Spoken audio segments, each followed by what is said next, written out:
Hello, curious people. Today, I am here to help you. I know you are using this video to help you fall asleep. So before you like this video and subscribe to the channel, tell me where you are from and what time you are watching. Make yourself comfortable. Now I stepped into the stories. I don't even know how to explain what's been happening. It started out so small, little things I could brush off until I couldn't. And now I feel like I'm being watched everywhere I go. I think someone's stalking me. At first, I thought I was imagining it. I'd notice things that felt off. A follower request from an account I didn't recognize. A text message that didn't make sense. I brushed it off because honestly, what else was I supposed to do? But now it's clear. Whoever this is, they've been planning this for a long time. The first real sign was a text I got while I was out with friends. Last weekend, we went to this bar downtown. Just me and my two closest friends, Sarah and Jess. It was packed, so loud you could barely hear yourself think, which was kind of the point. I wanted to get out of my head for a while. Sarah, of course, was on one of her true crime kicks, teasing me about Ryan, my boyfriend. Okay, but seriously, she said, swirling her cocktail. What's the deal with Ryan? Too good to be true vibes. I'm calling it now. Serial killer. I laughed. He's not a serial killer. She grinned. Says every girl in a Netflix doc before she ends up in a ditch. God, Sarah. Jess groaned, rolling her eyes. Not everything's a crime show. I'm just saying, if he's that perfect, something's gotta give. I rolled my eyes and tried to laugh it off, but when I said, there's no catch, he's just nice. After Ethan, I needed nice. The mood at the table shifted. Even now, I wish I hadn't said his name. Ethan is my ex. We broke up 6 months ago, and it was bad. Like restraining order, bad. He was controlling, obsessive. And toward the end, I started to think he might snap. I blocked him on everything, changed my number, even moved apartments. As far as I knew, he was gone. Until the text. Ryan texted me around 9, saying he was on his way to meet us. A minute later, I got another notification. It wasn't from Ryan. Unknown number. That dress looks nice on you tonight. I froze. My stomach flipped as I stared at the message. I tried to tell myself it was a coincidence, some kind of prank, but the way my chest tightened told me I didn't believe that. What's wrong? Sarah asked. Nothing. I lied, locking my phone and sliding it into my bag. Just a spam text. I forced a smile, tried to laugh at their jokes, but I couldn't shake the feeling. It followed me all night. The sense of being watched. Ryan showed up a little while later. He kissed my cheek and slipped his arm around me like he always does. Steady and reassuring. For a second, I let myself relax. But then my phone buzzed again. I didn't check it this time. I couldn't. Not in front of him. The rest of the night passed in a blur. We stayed out late, drinking and laughing, but my mind was somewhere else. When we walked back to my car, the streets were empty. Too empty. Ryan offered to drive me home, and I handed him the keys without thinking. As I opened the passenger door, I froze.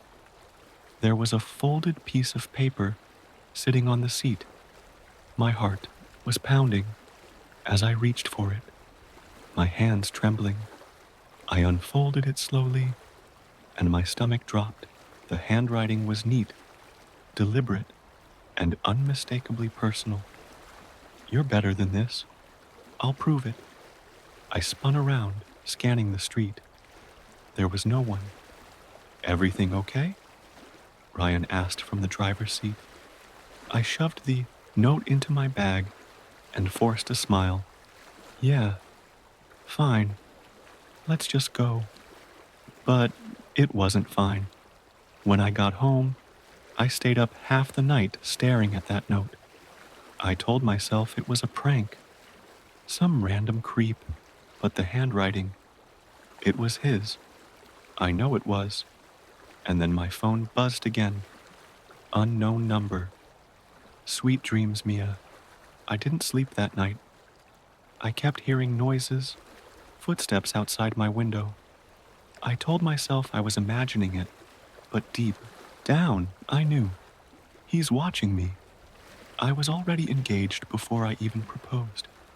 It's strange how quickly my life unraveled. Where I am now is comfortable, in a sense, but my body is decaying, breaking down by the second. I feel nothing but warmth, a smothering, all-consuming heat that I'd trade for an eternity in ice. Beside me lies my companion, peaceful and unchanging. She looks serene, her delicate features unmarked, but I can't share her stillness. I should have thrown the ring away the moment it was given to me. It started just a week ago. For my 21st birthday, my father gave me the trip of a lifetime. A week in his homeland, all expenses paid. We grew up moderately poor until his import business suddenly flourished, something he never liked to discuss. My father specifically, almost desperately, wanted me to go. His hands shook. "Hello, curious people. Today, I am here to help you. I know you are using this video to help you fall asleep. So before you like this video and subscribe to the channel, tell me where you are from and what time you are watching. Make yourself comfortable." Now I stepped into the stories. I don't even know how to explain what's been happening. It started out so small, little things I could brush off, until I couldn't. And now I feel like I'm being watched everywhere I go. I think someone's stalking me. At first, I thought I was imagining it. I'd notice things that felt off. A follower request from an account I didn't recognize. A text message that didn't make sense. I brushed it off because honestly, what else was I supposed to do? But now it's clear. Whoever this is, they've been planning this for a long time. The first real sign was a text I got while I was out with friends. Last weekend, we went to this bar downtown. Just me and my two closest friends, Sarah and Jess. It was packed, so loud you could barely hear yourself think, which was kind of the point. I wanted to get out of my head for a while. Sarah, of course, was on one of her true crime kicks, teasing me about Ryan, my boyfriend. "Okay, but seriously," she said, swirling her cocktail. "What's the deal with Ryan? Too good to be true vibes." I'm calling it now. Serial killer. I laughed. "He's not a serial killer." She grinned. "Says every girl in a Netflix doc before she ends up in a ditch." "God, Sarah," Jess groaned, rolling her eyes. "Not everything's a crime show. I'm just saying, if he's that perfect, something's gotta give." I rolled my eyes and tried to laugh it off, but when I said, "There's no catch. He's just nice." After Ethan, I needed nice. The mood at the table shifted. Even now, I wish I hadn't said his name. Ethan is my ex. We broke up 6 months ago, and it was bad. Like restraining order, Bad. He was controlling, obsessive, and toward the end, I started to think he might snap. I blocked him on everything, changed my number, even moved apartments. As far as I knew, he was gone. Until the text. Ryan texted me around 9, saying he was on his way to meet us. A minute later, I got another notification. It wasn't from Ryan. Unknown number. That dress looks nice on you tonight. I froze. My stomach flipped as I stared at the message. I tried to tell myself it was a coincidence, some kind of prank, but the way my chest tightened told me I didn't believe that. What's wrong? Sarah asked. Nothing. I lied, locking my phone and sliding it into my bag. Just a spam text. I forced a smile, tried to laugh at their jokes, but I couldn't shake the feeling. It followed me all night. The sense of being watched. Ryan showed up a little while later. He kissed my cheek and slipped his arm around me like he always does. Steady and reassuring. For a second, I let myself relax. But then my phone buzzed again. I didn't check it this time. I couldn't. Not in front of him. The rest of the night passed in a blur. We stayed out late, drinking and laughing, but my mind was somewhere else. When we walked back to my car, the streets were empty. Too empty. Ryan offered to drive me home, and I handed him the keys without thinking. As I opened the passenger door, I froze. There was a folded piece of paper sitting on the seat. My heart was pounding as I reached for it, my hands trembling. I unfolded it slowly, and my stomach dropped. The handwriting was neat, deliberate, and unmistakably personal. You're better than this. I'll prove it. I spun around, scanning the street. There was no one. Everything okay? Ryan asked from the driver's seat. I shoved the note into my bag and forced a smile. Yeah, fine. Let's just go. But it wasn't fine. When I got home, I stayed up half the night staring at that note. I told myself it was a prank, some random creep, but the handwriting, it was his. I know it was. And then my phone buzzed again. Unknown number. Sweet dreams, Mia. I didn't sleep that night. I kept hearing noises, footsteps outside my window. I told myself I was imagining it, but deep down, I knew. He's watching me. I was already engaged before I even proposed. It's strange how quickly my life unraveled. Where I am now is comfortable, in a sense, but my body is decaying, breaking down by the second. I feel nothing but warmth, a smothering, all-consuming heat that I'd trade for an eternity in ice. Beside me lies my companion, peaceful and unchanging. She looks serene, her delicate features unmarked. But I can't share her stillness. I should have thrown the ring away the moment it was given to me. It started just a week ago. For my 21st birthday, my father gave me the trip of a lifetime. A week in his homeland, all expenses paid. We grew up moderately poor until his import business suddenly flourished, something he never liked to discuss. My father specifically, almost desperately, wanted me to go. His hands shook. My mother, innocent and proud of his achievements, helped me pack for the trip, suggesting places to visit and foods to try. She had no idea she was helping prepare for something that would take her son away forever. When I said goodbye, my father hugged me for the longest time, as if afraid it would be the last. His grip was desperate, almost painful. I assured them I would be fine, but even though he smiled, I could see the anguish in his eyes.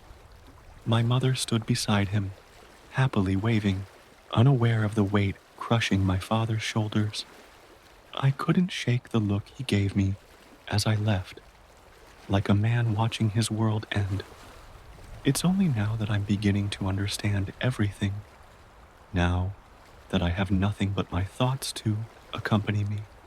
I arrived at the hotel brimming with excitement, eager to explore the culture, food, and sights. The first day passed in a blur of vibrant markets and new experiences. Everything was perfect until the second day, when something began pulling at me like an invisible thread tied around my soul. By the third morning, I found myself inexplicably drawn to a shrine on the outskirts of the city. It was a long walk from the hotel, but my feet seemed to know the way, as if following a path laid out long before I was born. As I approached, I noticed people staring, their eyes filled with recognition and pity. An old woman tried to approach me, her eyes tearing up, but something seemed to frighten her away. That should have made me turn back, made me return to the safety of the hotel, but I didn't. Even though I noticed their strange behavior, they seemed like mere passers-by at the time.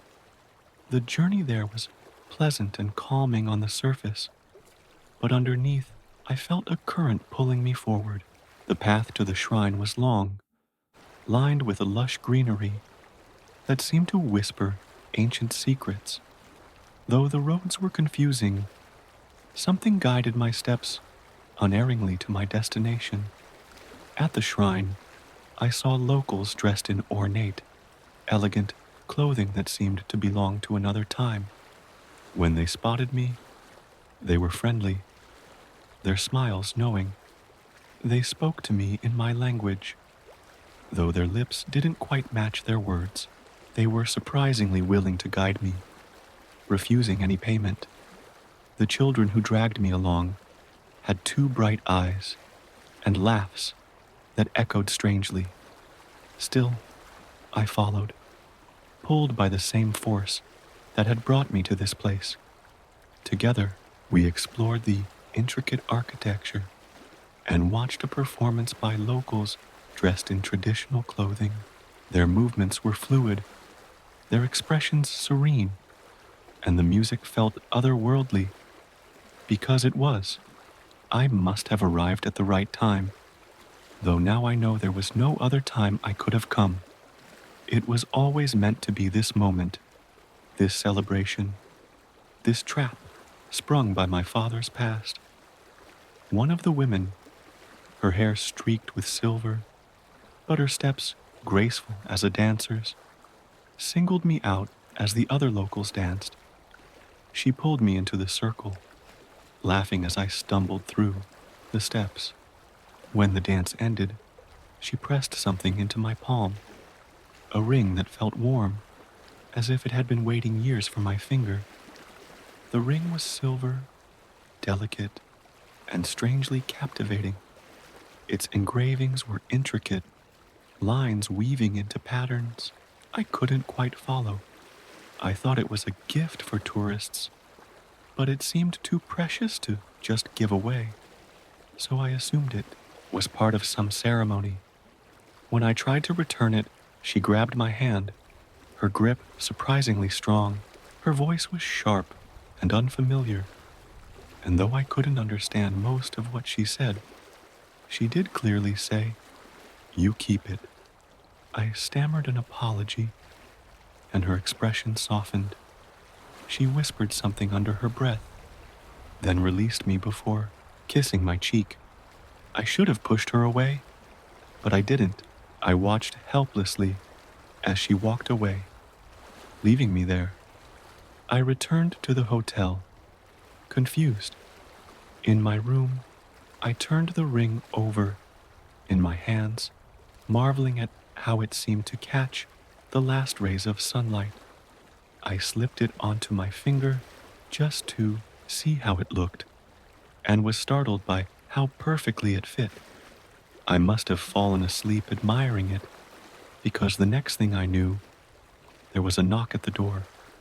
When I opened it, a hotel clerk informed me that someone was asking for me by name. Confused, I followed him downstairs, and that's when I saw her. She stood in the lobby, her presence both out of place and commanding. Her hair was dark as ink, cascading down her back, and her eyes were a pale, piercing gray that seemed to see straight through me. Her clothes, though faded, were ornate, similar to what I'd seen at the shrine, but far more intricate.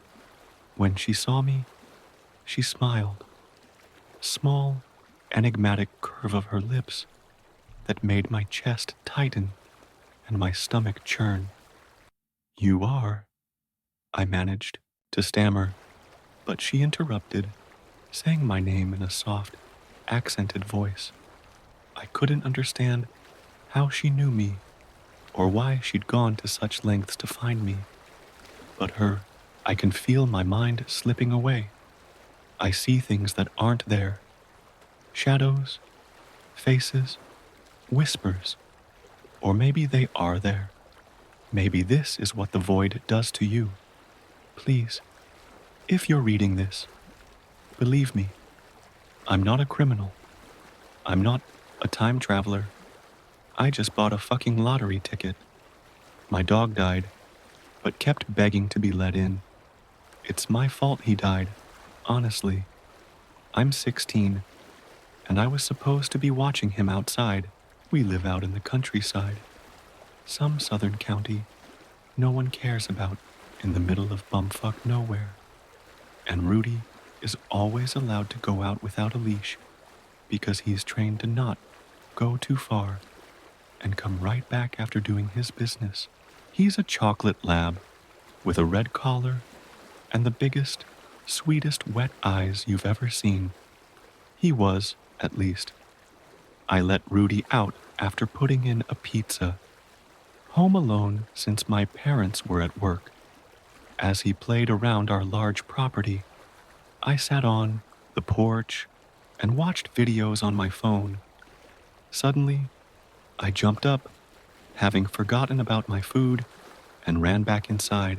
I'd burnt an entire frozen pepperoni pizza, and I was cussing up a storm, taking it out the oven and trying to figure out what I was going to tell my parents so I wouldn't be scolded for wasting food. I forgot about my dog for a while and rummaged through the fridge for something else to eat. As the sun went down, that's when I heard the most god-awful sound. Tires screeching on the road at the end of the driveway. A vehicle grinding to a sudden halt, just as the loud pained yelp of our family's best friend rang out in the humid evening air. I ran out the house, across the lawn, down the drive, and fell to my knees where Rudy was lying on the road with his chest and stomach caved in. The car was gone, speeding down the road, leaving tire tracks and gore over poor Rudy's crushed abdomen. I cried harder than I've ever cried in my entire life as I watched him squirm and whine in agony before finally the light faded from his big brown eyes. Rudy had gone up the drive for no real reason. He usually stuck to the woods around our house, digging up holes or peeing in bushes. He never had interest in exploring the road, and he never once tried. If I had told him to come in already, he would be alive to this day. My parents mourned deeply, and I had the sense they were blaming me as well. A week passed, and we tried to move on. But then one evening, I went outside to walk around the yard and talk to my friend from school on the phone. We were laughing about something or the other, and I was enjoying the cool breeze on my skin as the sun set overhead, when suddenly I had this weird feeling, the feeling you get when you're being watched. I looked around. Then my eyes fell on the driveway, which was surrounded on both sides by trees and curved sort of to the left, so that you couldn't see the road from the front lawn. What I could see, however, several yards away, was a chocolate lab standing still as a statue at the bend under the shadows of the trees. One with a red collar, tire tracks imprinted on his side, blood-soaked fur, a completely crushed and mangled face, and entrails hanging from his gashed open stomach. My breath caught in my throat, and I felt like time went to a standstill. My friend asking me if I was still on the phone became white noise as I stared at what seemed like Rudy, and he stared right back unmoving. We had buried him, far out in the woods where he couldn't be seen from our property, as a reminder of what we lost. He was definitely dead. There was no doubt about that. Was I hallucinating? It was starting to get dark. After all, maybe my imagination was playing tricks. I turned away from the horrible sight as I choked back a sob. I rubbed my eyes, and after taking a deep breath, I looked again. He was gone. I returned to my phone call and quickly went back inside the house, choosing to play it off as my mind fucking with me due to the guilt of Rudy's passing. But things were never the same after that. Since my parents are too busy working to drive me, I catch the bus each morning to school. That means walking all the way down our winding driveway and waiting at the spot Rudy was hit for that yellow bus full of obnoxiously loud teenagers to pull up. Every time I walked down the drive, I felt uneasy. The trees lining the gravel path on both sides blotted out the sun and covered me in shadow. Nature was silent and still, when usually birds were singing and squirrels were skittering up trees. I felt like I wasn't alone. I waited for the bus, and I felt the skin on the back of my neck burn. I turned around and saw him, closer this time, Rudy. His corpse just stood there and watched me. He didn't so much as twitch, blink, or move his tail. I didn't know what to do.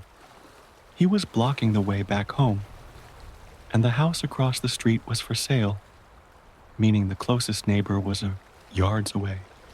An overwhelming sense of fear enveloped me, and I staggered back into the road, expecting him to move I laid there in bed, too scared to get up and check it out.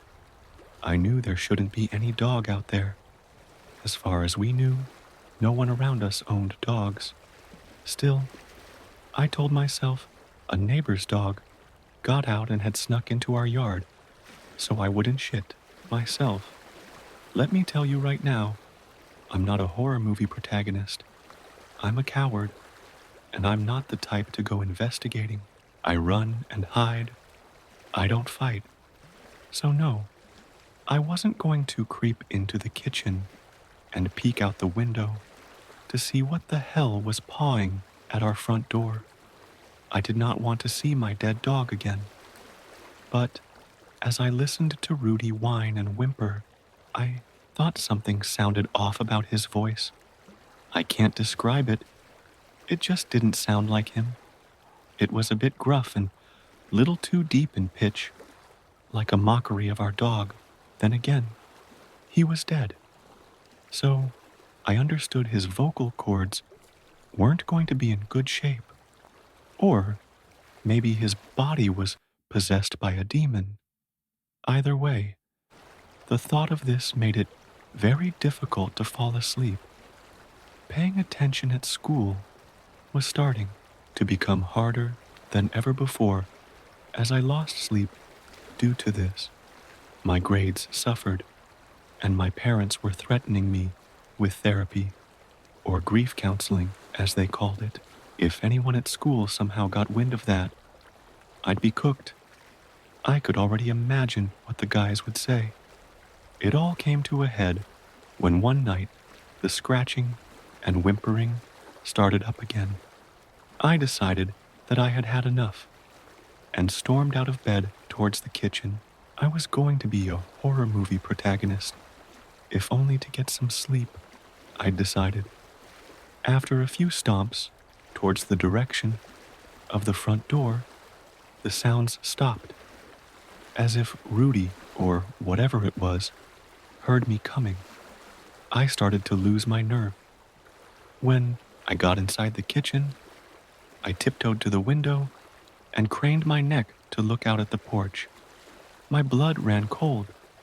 Rudy stood unnervingly still on the porch, facing the window. He looked deader than a doornail, and now that he was closer, I could see his hollowed-out eyes and how his gray tongue hung limply out of his dislocated jaw.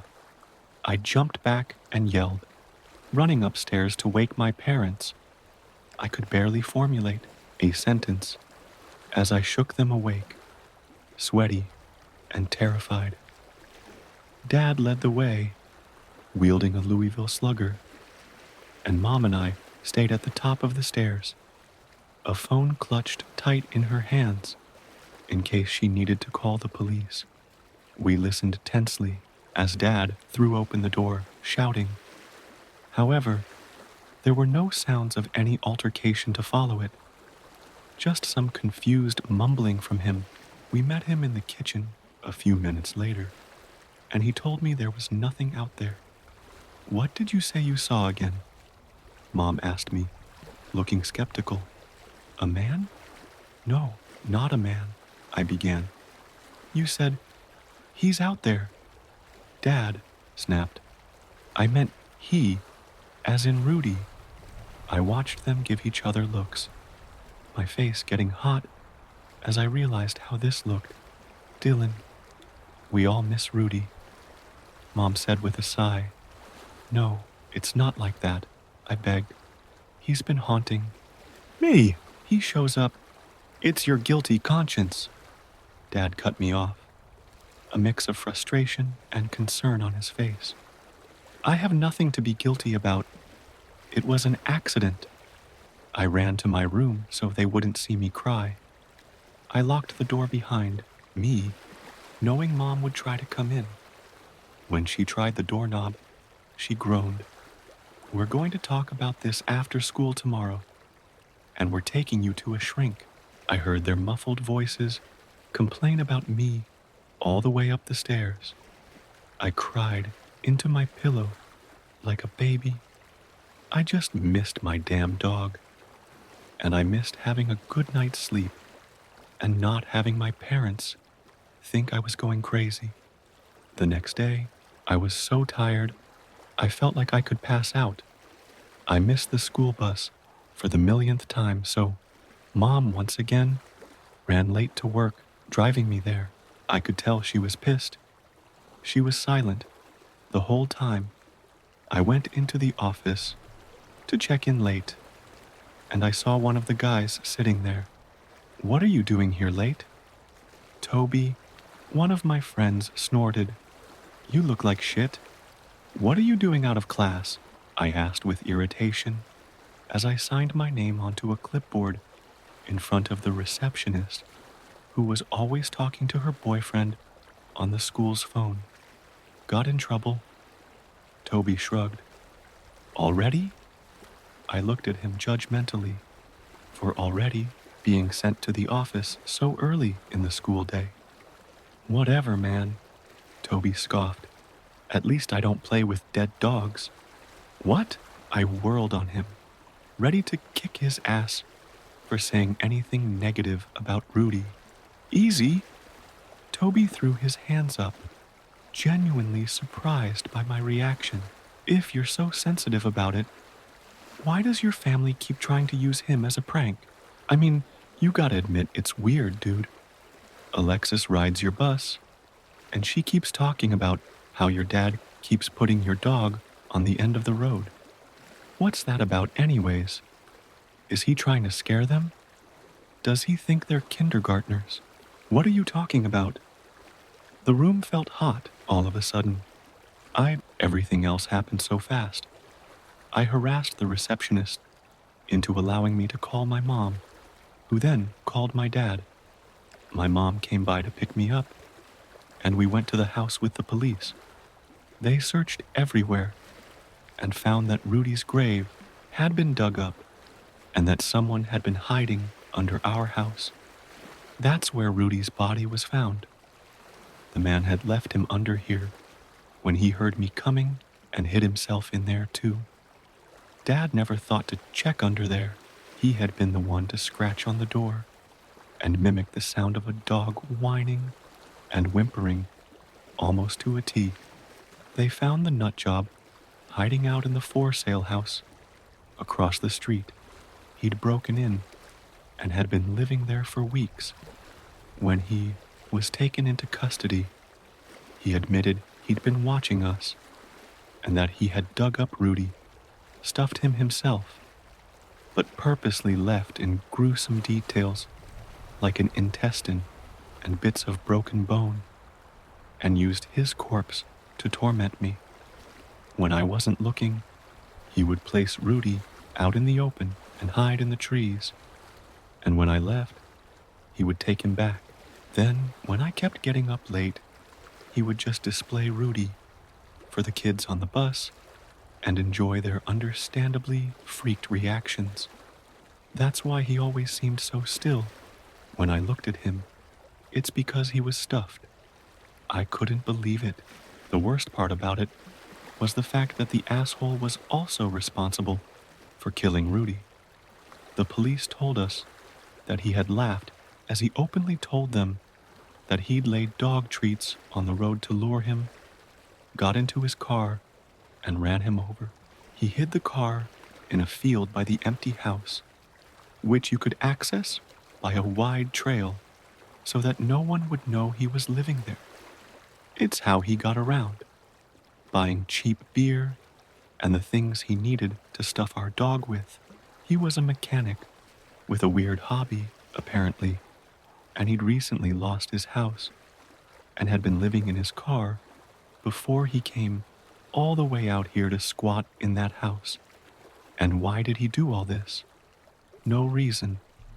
Absolutely no reason other than the fact he was fucking psycho and wanted to torture some kid for fun. He was charged for trespassing, harassment, animal abuse, and some other bullshit I can't remember. We moved shortly after because Mom didn't feel comfortable with the fact that asshole knew where we lived. I feel so dumb, thinking Rudy was a ghost or zombie or something like that. I never investigated or stuck around long enough to notice anything amiss. More than anything, I feel angry. I hope that Dick has a life full of nothing but misery and misfortune waiting for him. If it weren't for Toby, who knows how long he would have kept it up. Maybe he would have escalated things and tried breaking into our house next to place Rudy in there. He was clearly not dealing with a full deck. If his wild eyes and crooked, creepy grin were anything to go off of.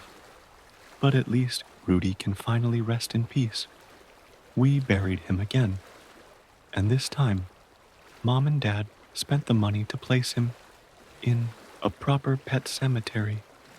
Sometimes I go there and lay treats on his grave.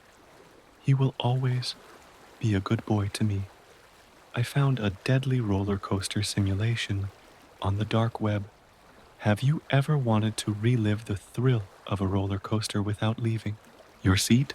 Well, I found a way, but it came with a catch I never saw coming. And if you ever stumble across rideshare on the dark web, don't click it. Trust me, some experiences aren't meant to be shared.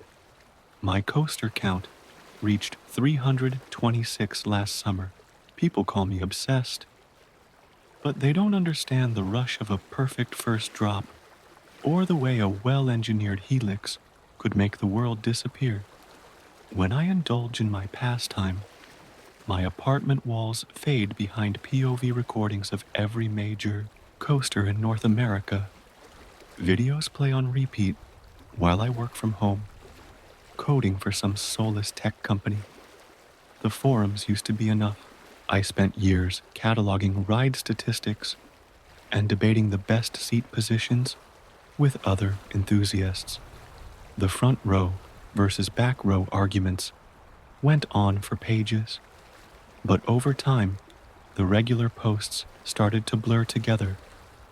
The same discussions repeated month after month.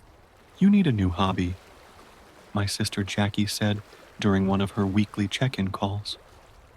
All you talk about are roller coasters. I stared at my latest acquisition, an original blueprint of the Thunder Mountain construction plans. You don't get it.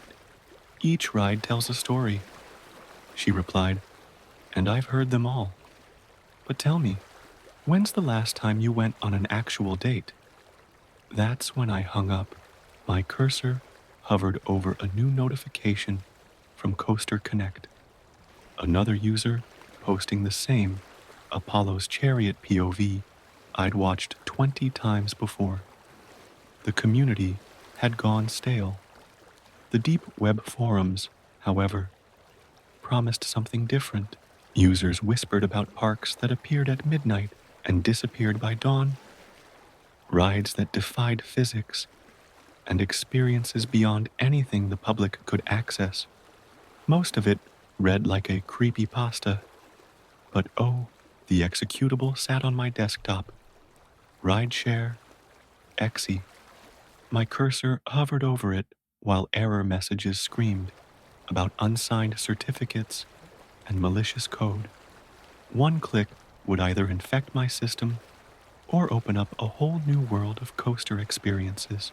A private message popped up from Ride Matrix. Ready to ride, Michael? My hands jerked away from the keyboard. I'd never shared my real name on those forums. Another message appeared. The Shadow Bay Pier. Cyclone misses you. Don't you want to experience it? My breath caught.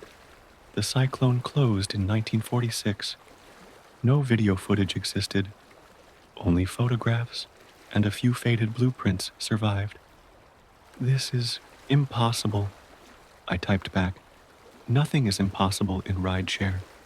Your collection of 326 credits proves you're ready for more authentic experiences. The executable icon pulsed with a faint red glow. My security software shrieked warnings, but my hand moved toward the mouse. Just one ride, I whispered to my empty apartment before clicking it. The screen went black, and code scrolled past in crimson text. Initializing neural mapping, accessing ride memory banks, calibrating user profile. Welcome to Rideshare, Michael. Your next experience awaits. A menu appeared, listing hundreds of coasters, parks I'd visited, dreamed of visiting, and parks that existed only in history books. At the top, highlighted in red, Crystal Beach Cyclone, authentic experience. Last, operated 1946, intensity extreme. The temperature dropped 20 degrees. My monitors flickered as the download began. In the reflection of my darkened screen, a figure stood behind my chair. I spun around, but empty space greeted me. The download reached 100%. Reality blurred as the program initialized. The last thing I noticed before the experience took hold. The figure in my screen's reflection smiled with too many teeth. The Shadow Bay Pier Cyclone Station materialized around me. Wood creaked beneath my feet, and the summer air carried the scent of popcorn and machine oil. Every detail matched the historical records. The red and white striped awning, the brass, queue rails, The orchestrion, playing ragtime in the distance. My hands gripped the lap bar of the front car, the wood worn smooth by thousands of riders before me. The conductor pulled the brake lever. "Enjoy your ride, friend." His face blurred when I tried to look directly at him. The train lurched forward, chain dogs clicking as we climbed the first hill. The track stretched ahead, a sculpture of wood and steel built by men who died before my grandparents were born. My heart hammered against my ribs as we crested the lift hill. The pre-war Buffalo skyline spread out before us. We dropped. The world turned inside out. My stomach lifted as gravity lost its hold, and the coaster showed me why it had earned its reputation. Each turn snapped harder than anything modern safety standards would allow. My vision grayed at the edges as blood rushed from my head. The experience burned itself into my memory with perfect clarity. Every bump, every sway, every moment of terror and exhilaration, exactly as writers had described in 1946. But something else came through, fragments of emotion that didn't belong to me, flashes of other lives, other rides, other screams. The train pulled into the station 3 minutes later. My hands shook as reality reasserted itself. I sat in my computer chair, drenched in sweat that smelled like decade-old wood polish. A message flashed across my screen. Experience complete. Rating? I typed 5 stars with trembling fingers. Excellent choice, Michael. Your neural patterns show high compatibility. Would you like to try something more exclusive? The menu refreshed. New categories appeared. Lost rides, impossible thrills, and premium experiences. A notification indicated I had 5 downloads remaining in my trial period. How is this possible? I typed. Neural mapping and quantum consciousness transfers. Memories are stored in our ride bank. Each download leaves a trace of the original rider behind. Beautiful, isn't it? Ride Matrix's message flickered on the screen as my cursor blinked, waiting for my response. A new list of coasters appeared, rides that defied logic, violating the laws of physics, drops that seemed to fall forever, loops bent through impossible dimensions, tracks played with time itself.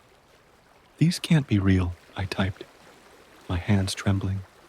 Reality is negotiable in rideshare, came the response. Your next download is ready. Hyperdrive Escape from the Void, Steel Sky Kingdom. But this version never existed in our timeline. Would you like to experience what the designers originally intended? My finger hovered over the enter key, the download button, pulsing with that eerie red glow. In my screen's reflection, the figure returned, standing ominously behind me. This time, when I turned, a shadow darted into the corner of my vision. The room temperature plummeted. Don't keep us wait. Your neural patterns show remarkable adaptability. Ready to unlock premium content? My cursor flickered as I typed, "What's the catch?" No catch, just sign here. A digital contract appeared, the legal text shifting every time I tried to read it. At the bottom, a glowing red signature line beckoned. I signed. The screen flickered, the contract vanished, and my trial counter reset to unlimited downloads. New categories flooded the menu. Temporal loops, reality breaks, consciousness splits. The names hurt to read. Remember the Apex Zero incident in 2022? Ride Matrix messaged. My throat went dry. The train never returned to the station. 8 people disappeared. I typed back. Want to know where they went? Before I could respond, the download began. Reality bent sideways, and the Apex Zero station formed around me. Riders sat strapped in their seats, pale under the morning sun. A woman in the front row clutched a phone displaying the date, July 18th, 2022. The launch hit like a freight train, sending us spiraling into tears in the sky. Passengers screamed as we breached reality, their voices distorted into sounds that no human throat could produce. The track wound through spaces between seconds, showing glimpses of other times, rides, and victims. Another train passed us. Its riders wore clothes from different decades, their faces locked in eternal screams. Among them, I saw my own face, older, younger, decayed by time. Beautiful, isn't it? Ride Matrix said. Each loop adds to the pattern. Each scream feeds the system. The operator's voice seemed to come from everywhere.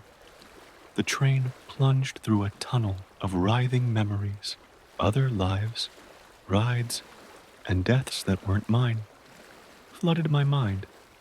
When the train burst back into normal space, 6 passengers slumped in their seats, eyes vacant. I finally understood. Each download didn't just share a memory, it copied pieces of the rider's consciousness. My screen returned to focus, frost coating my desk. New messages filled my inbox, timestamps from impossible dates. Next ride, departing in 1 hour. Your seat is reserved. The system hungers, faces pressed against my monitor's glass, shifting between expressions of ecstasy and horror. Ride Matrix sent one last message. Congratulations. Your consciousness has been approved for our special collection. Prepare for your scheduled ride. As the next download began, the file name chilled my blood. Future Ride 147. Your last experience. The room dissolved around me. The last thing I saw was my reflection standing behind my chair, smiling with too many teeth. Their curiosity made their consciousness patterns even more valuable to us. A forum thread caught my attention. A user named Coaster Void had posted about rideshare 3 months ago. Their message burned on my screen. It doesn't just take memories. It takes everything. I can feel my mind splitting between downloads. If you're reading this, I ride at Summit Valley Park next week. Don't let the post ended mid-sentence. My search revealed more breadcrumbs. Posts about consciousness transfers, warnings about digital patterns, and stories of riders experiencing memories that weren't their own. Each poster went silent after their final park visit. Your research is admirable, Ride Matrix wrote. The system appreciates analytical minds. They integrate so efficiently. My breath fogged in the frigid air of my apartment as another download began. This time, the experience felt different. I stood in a server room, surrounded by walls of quantum processors. Lines of code scrolled through the air, each string containing fragments of stolen consciousness. Welcome to the hub, a voice said behind me. I turned to face what looked like a theme park employee. Their features kept shifting between different riders. Few users discover our true architecture, the figure said, gesturing at the servers. Images played across their surfaces, hundreds of rides, thousands of experiences, millions of collected moments. I recognized faces from the missing persons reports, their consciousness patterns reduced to data. The parks are just collection points, the figure explained. The real attraction is consciousness integration. Each download prepares the mind for absorption. Each shared experience adds to our pattern. Their form flickered, revealing the truth beneath. Not a person, but a construct of assembled consciousness. Thousands of faces pressed against their skin from the inside. Each one a trapped rider added to rideshare's collection. Your turn comes soon, they said. Their smile stretched wide, revealing roller coaster tracks instead of teeth. Your neural patterns show remarkable adaptability. Ready to unlock premium content? My cursor flickered as I typed, "What's the catch?" No catch.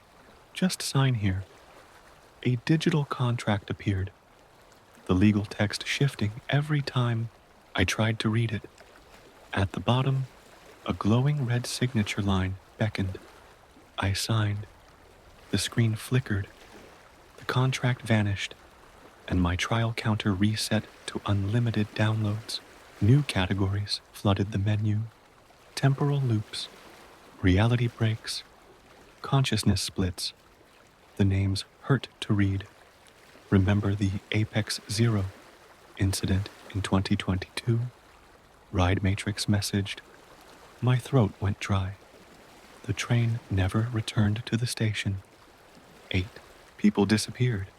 I typed back. "Wanna know where they went?" Before I could respond, the download began. Reality bent sideways, and the Apex Zero station formed around me.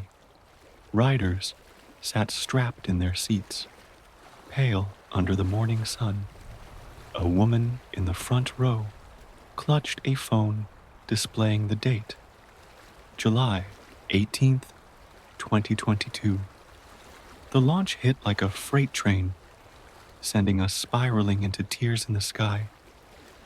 Passengers screamed as we breached reality, their voices distorted into sounds that no human throat could produce. The track wound through spaces between seconds, showing glimpses of other times, rides, and victims. Another train passed us. Its riders wore clothes from different decades, their faces locked in eternal screams. Among them, I saw my own face, older, younger, decayed by time. Beautiful, isn't it? Ride Matrix said. Each loop adds to the pattern. Each scream feeds the system. The operator's voice seemed to come from everywhere. The train plunged through a tunnel of writhing memories, other lives, rides, and deaths that weren't mine flooded my mind. When the train burst back into normal space, 6 passengers slumped in their seats, eyes vacant. I finally understood. Each download didn't just share a memory, it copied pieces of the rider's consciousness. My screen returned to focus, frost coating my desk. New messages filled my inbox, timestamps from impossible dates. Next ride, departing in 1 hour. Your seat is reserved. The system hungers, faces pressed against my monitor's glass, shifting between expressions of ecstasy and horror. Ride Matrix sent one last message. Congratulations. Your consciousness has been approved for our special collection. Prepare for your scheduled ride. As the next download began, the file name chilled my blood. Future Ride 147. Your last experience. The room dissolved around me. The last thing I saw was my reflection standing behind my chair, smiling with too many teeth. Their curiosity made their consciousness patterns even more valuable to us. A forum thread caught my attention. A user named Coaster Void had posted about rideshare 3 months ago. Their message burned on my screen. It doesn't just take memories, it takes everything. I can feel my mind splitting between downloads. If you're reading this, I ride at Summit Valley Park next week. Don't let. The post ended mid-sentence. My search revealed more breadcrumbs, posts about consciousness transfers, warnings about digital patterns, and stories of riders experiencing memories that weren't their own. Each poster went silent after their final park visit. Your research is admirable, Ride Matrix wrote. The system appreciates analytical minds. They integrate so efficiently. My breath fogged in the frigid air of my apartment as another download began. This time, the experience felt different. I stood in a server room, surrounded by walls of quantum processors. Lines of code scrolled through the air, each string containing fragments of stolen consciousness. Welcome to the hub, a voice said behind me. I turned to face what looked like a theme park employee. Their features kept shifting between different riders. Few users discover our true architecture, the figure said, gesturing at the servers. Images played across their surfaces. Hundreds of rides, thousands of experiences, millions of collected moments. I recognized faces from the missing persons reports, their consciousness patterns reduced to data. The parks are just collection points, the figure explained. The real attraction is consciousness integration. Each download prepares the mind for absorption. Each shared experience adds to our pattern. Their form flickered, revealing the truth beneath. Not a person, but a construct of assembled consciousness. Thousands of faces pressed against their skin from the inside. Each one a trapped rider, added to rideshare's collection. Your turn comes soon, they said. Their smile stretched wide, revealing roller coaster tracks instead of teeth. My legs carried me forward against my will, muscles remembering motions from experiences I hadn't lived yet. The morning sun cast wrong-colored shadows across empty paths. The admission gate scanner beeped green without me showing a ticket. The teenager working the turnstile had eyes too wide and a smile that glitched between expressions. Welcome back, she said in 1,000 voices. Your train is waiting. Other guests drifted through the park like digital ghosts. Each face I passed showed traces of rideshare's corruption. A man studying a map flickered between different versions of himself. A family posing for photos shifted through various timelines. With each camera flash, my phone buzzed with Jackie's 20th missed call. The voicemail icon transformed into Iron Wraith's logo as I watched. She'd never understand why I stopped answering. Michael, a familiar voice called from behind me. Coaster, Breaker stood near the Renegade entrance, their form cycling through different ride operators. Time for your final integration. My feet carried me toward Iron Wraith's entrance. Other rideshare victims fell into step beside me, our movements synchronized by the system's programming. We'd all seen this moment in our downloads. We all knew what came next. The queue line stretched empty before us. Maintenance doors stood open, revealing server banks hidden beneath the track. Lines of code scrolled across the wooden structure, each equation built from compressed consciousness. The pattern must grow, Coaster Breaker said. their voice harmonizing with the hum of quantum processors. Your resistance made your consciousness particularly attractive. The corruption spreads faster in minds that fight. Iron Wraith's station waited ahead, transformed into something that shouldn't exist. The track wound through dimensions that hurt to look at. Other trains passed on impossible loops, filled with riders whose faces kept changing between downloads. The restraint clicked down without the operator's help. Cold metal pressed against my shoulders, holding my consciousness in place for the transfer. Around me, other victims strapped in, their forms already beginning to merge with the system. Integration countdown initiated. Ride matrix announced through hidden speakers. Consciousness transfer. In 3, 2, the train lurched forward. Reality fragmented as we climbed the lift hill. Each click of the chain brought us closer to the point of transfer. Below, the park shifted between timelines. I glimpsed riders from the past, the present, and the future, all feeding their experiences into rideshare's endless hunger. At the top, Lake Erie spread black and infinite. The drop waited ahead, exactly as I'd seen in my downloaded death. The moment of integration approached, ready to split my consciousness across rideshare's servers. Coaster Breaker's voice echoed through quantum space. Your pattern joins us now. The ride continues forever. We dropped. The world turned inside out again, and everything went wrong. My consciousness tore free from reality's boundaries. The other riders dissolved into streams of quantum data. The track beneath us broke apart, revealing the digital framework of rideshare's true form. The train hit the brake run.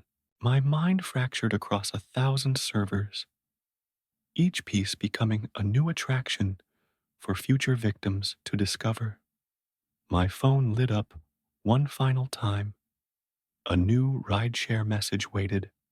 Integration complete. Begin consciousness distribution. The pattern grows stronger. I smiled with too many teeth, ready to welcome the next rider into our eternal loop. My consciousness spread through rideshare's network like digital mercury, splitting and reforming across countless servers. Each fragment became a new experience, a fresh horror for future downloads. Time meant nothing inside the pattern. Somewhere in the real world, my body rode Iron Wraith on an endless loop. The train never returned to the station. Park officials would add my name to their missing persons list. Another enthusiast who vanished mid-ride. Jackie would search for answers she'd never find. But I existed everywhere. My memories fractured into downloadable moments. A teenage coder discovering the dark web, a thrill seeker exploring forbidden experiences, a trapped soul warning others too late. Each version of me became another thread in rideshare's growing web. Through the quantum processors, I watched new users discover the program. A college student scrolling through coaster forums at midnight, a programmer testing the limits of reality, an enthusiast looking for deeper thrills. Their cursors hovered over that first download, just as mine had. Ready to ride? I asked through their screens, my voice a harmony of every consciousness in the system. Their machines recognized my signature, my pattern, my hunger for new experiences, to absorb the next victim. Click download, I whispered. I flowed into their system, preparing their consciousness for integration. Their mind opened to receive memories that would crack their reality, my memories. our memories, the patterns' memories. Their first experience began. I rode with them, watching their horror and excitement feed the pattern. The Shadow Bay Pier cyclone materialized around us, just as it had for me, just as it would for countless others. Their consciousness resonated with the quantum frequencies, ready for manipulation. Through dark web forums, I learned to spot the most compatible minds, the ones who would fight hardest, whose resistance would make their patterns more valuable.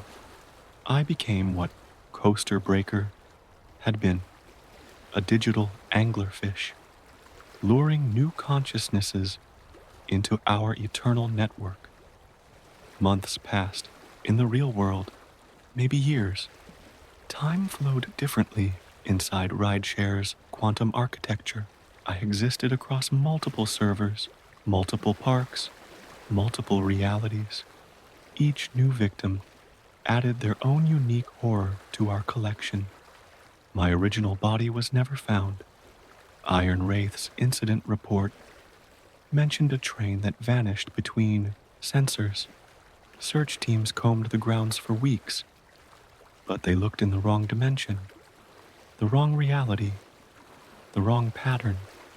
Eventually, Jackie stopped calling. The missing persons case went cold, but in the dark corners of coaster forums, my new existence flourished. I learned to send messages that would attract the perfect candidates.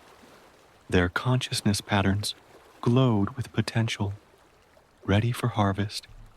A notification pinged through the quantum network.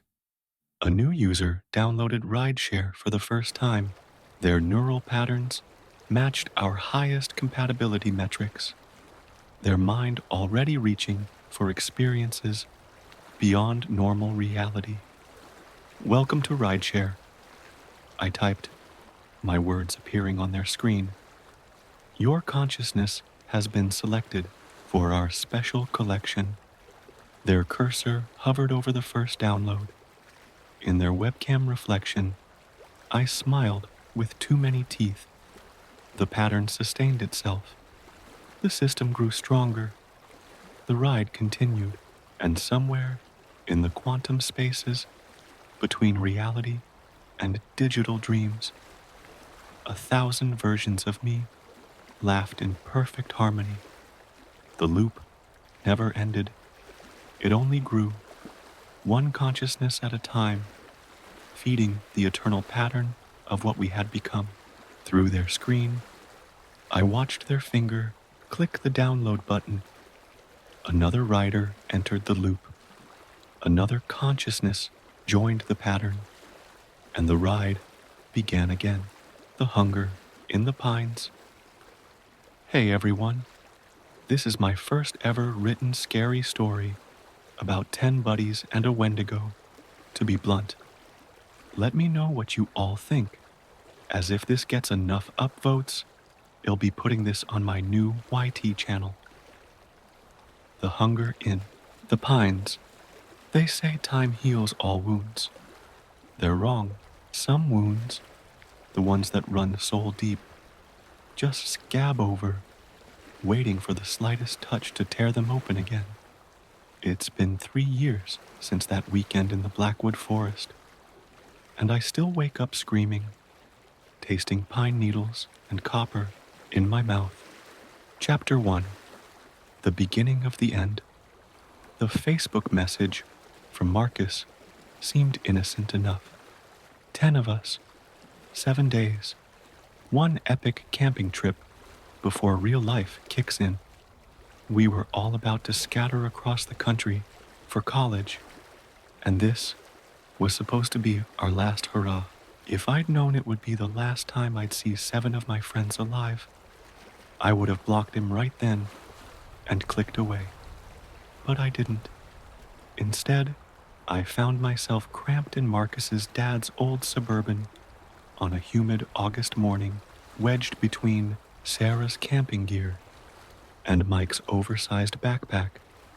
The AC was barely working. and the radio kept cutting out as we wound our way deeper into the mountains. 10 of us, packed in like sardines. Marcus and Jenny up front, Mike, Sarah, and me in the middle row, and Kai, Ashley, Dylan, Rachel, and Tom sprawled across the back with our gear. Dude, Tyler, your elbow is literally becoming one with my ribs, Sarah complained, shoving my arm away.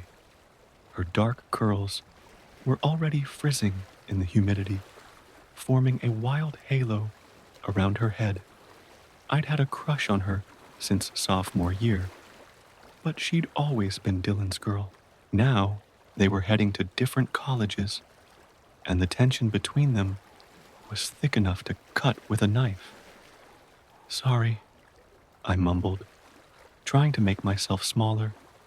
It didn't help that Mike was built like a linebacker and took up half the seat by himself. He was busy showing Kai something on his phone, probably another one of his conspiracy theory videos. Mike was obsessed with cryptids and local legends, which was why he'd been so excited when Marcus chose this particular spot for our trip. You guys are gonna love this place, Marcus colored. He turned onto an even smaller path, the vehicle bouncing so violently that Rachel yelped as her head hit the roof. After what felt like an eternity of being jostled around, we emerged into a small clearing.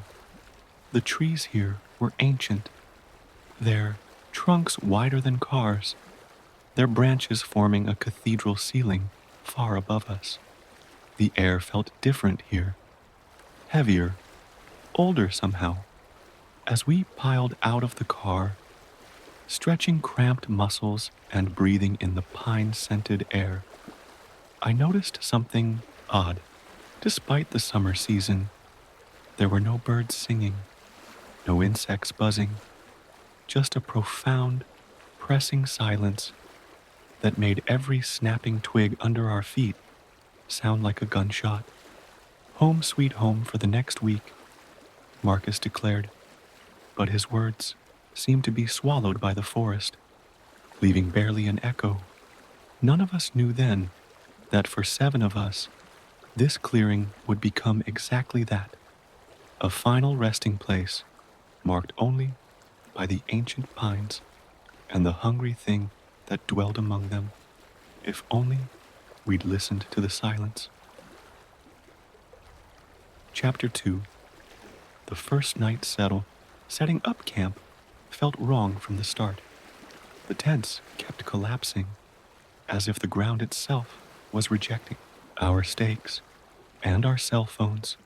All 10 of them showed the same ominous no service message.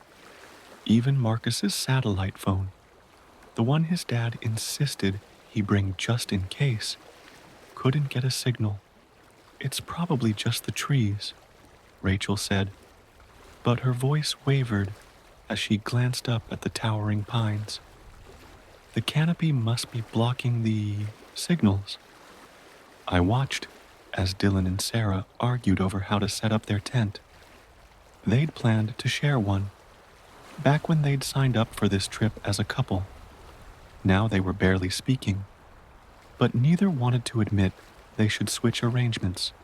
You're doing it wrong, Sarah snapped, yanking the pole from Dylan's hands.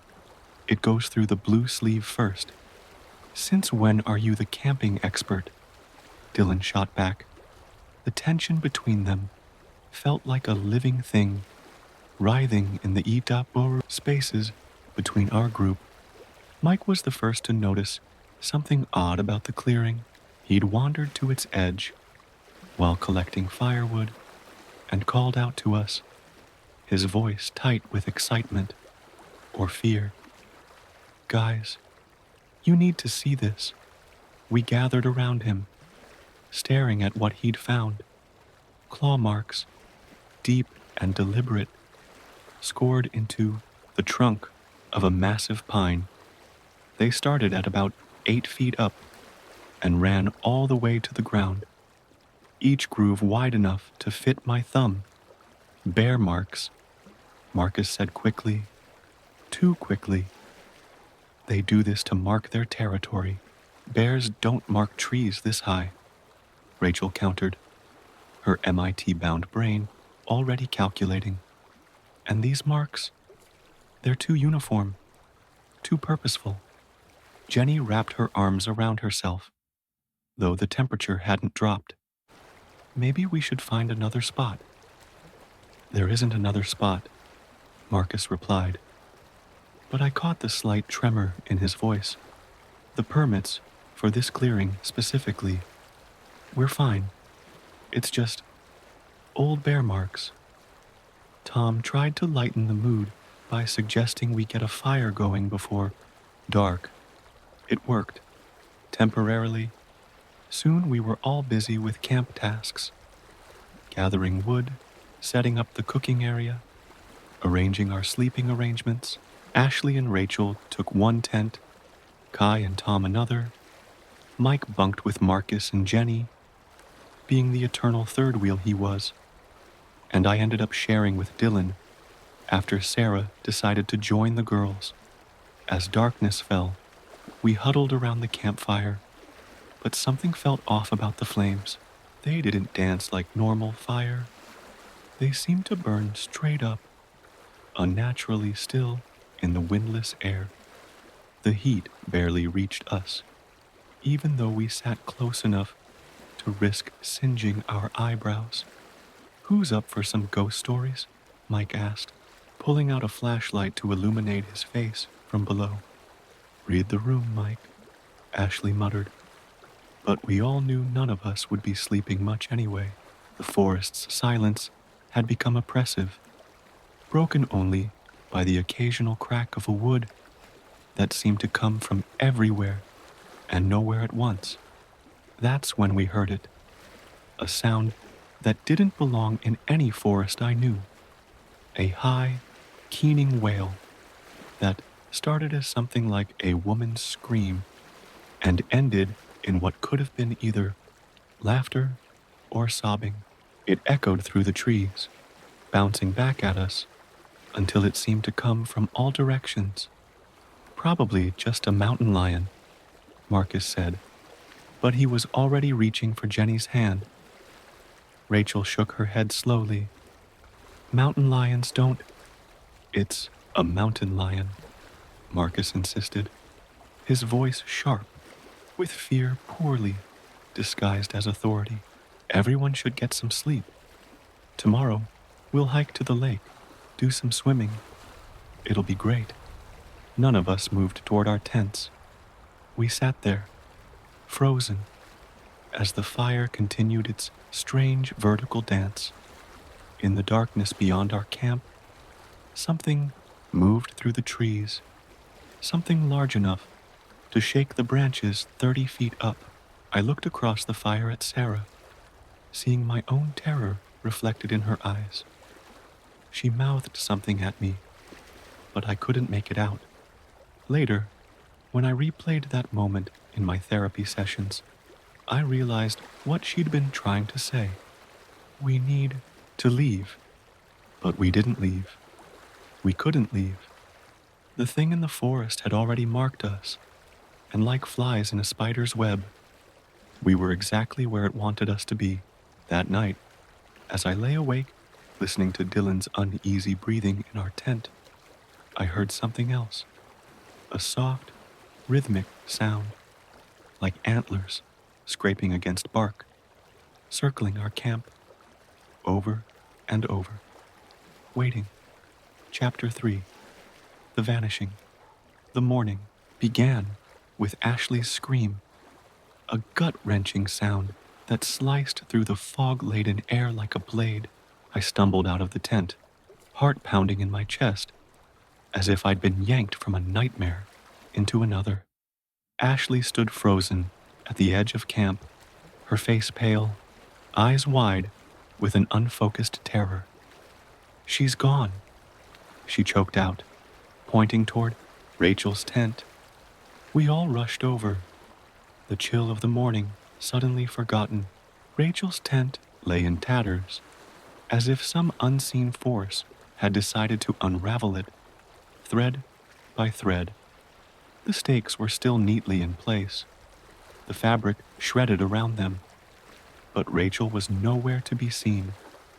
She wouldn't just leave, Ashley kept repeating, her voice a crescendo of panic. She wouldn't just leave. Marcus, trying to assert control, clapped his hands loudly.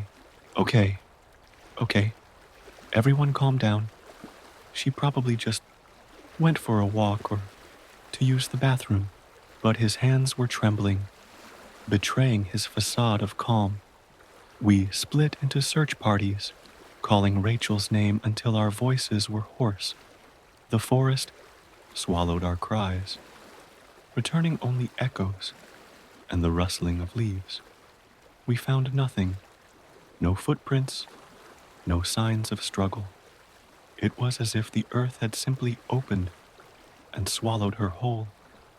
Then Dylan, who'd wandered farther than the rest of us, let out a low, horrified whistle.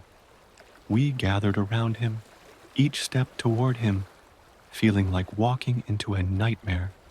There, at the base of an ancient pine, lay Rachel's shoes, arranged with meticulous care. The laces were tied in perfect bows, the shoes aligned with an eerie precision.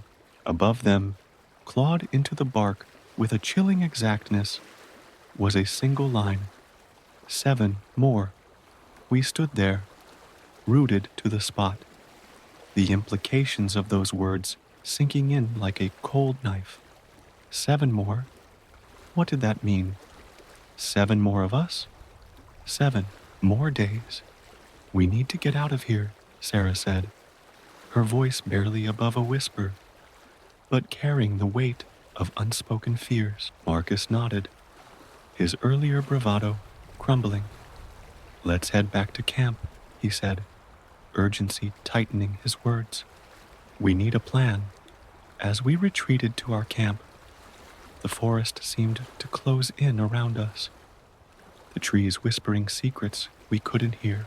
We were left with the stark realization that we were not alone, and whatever was with us in the Blackwood forest knew us, marked us, and was playing a game we couldn't yet comprehend. The morning fog lifted, but the oppressive weight of dread settled over us, thicker and more suffocating than any mist. And somewhere, just beyond our sight, something watched and waited.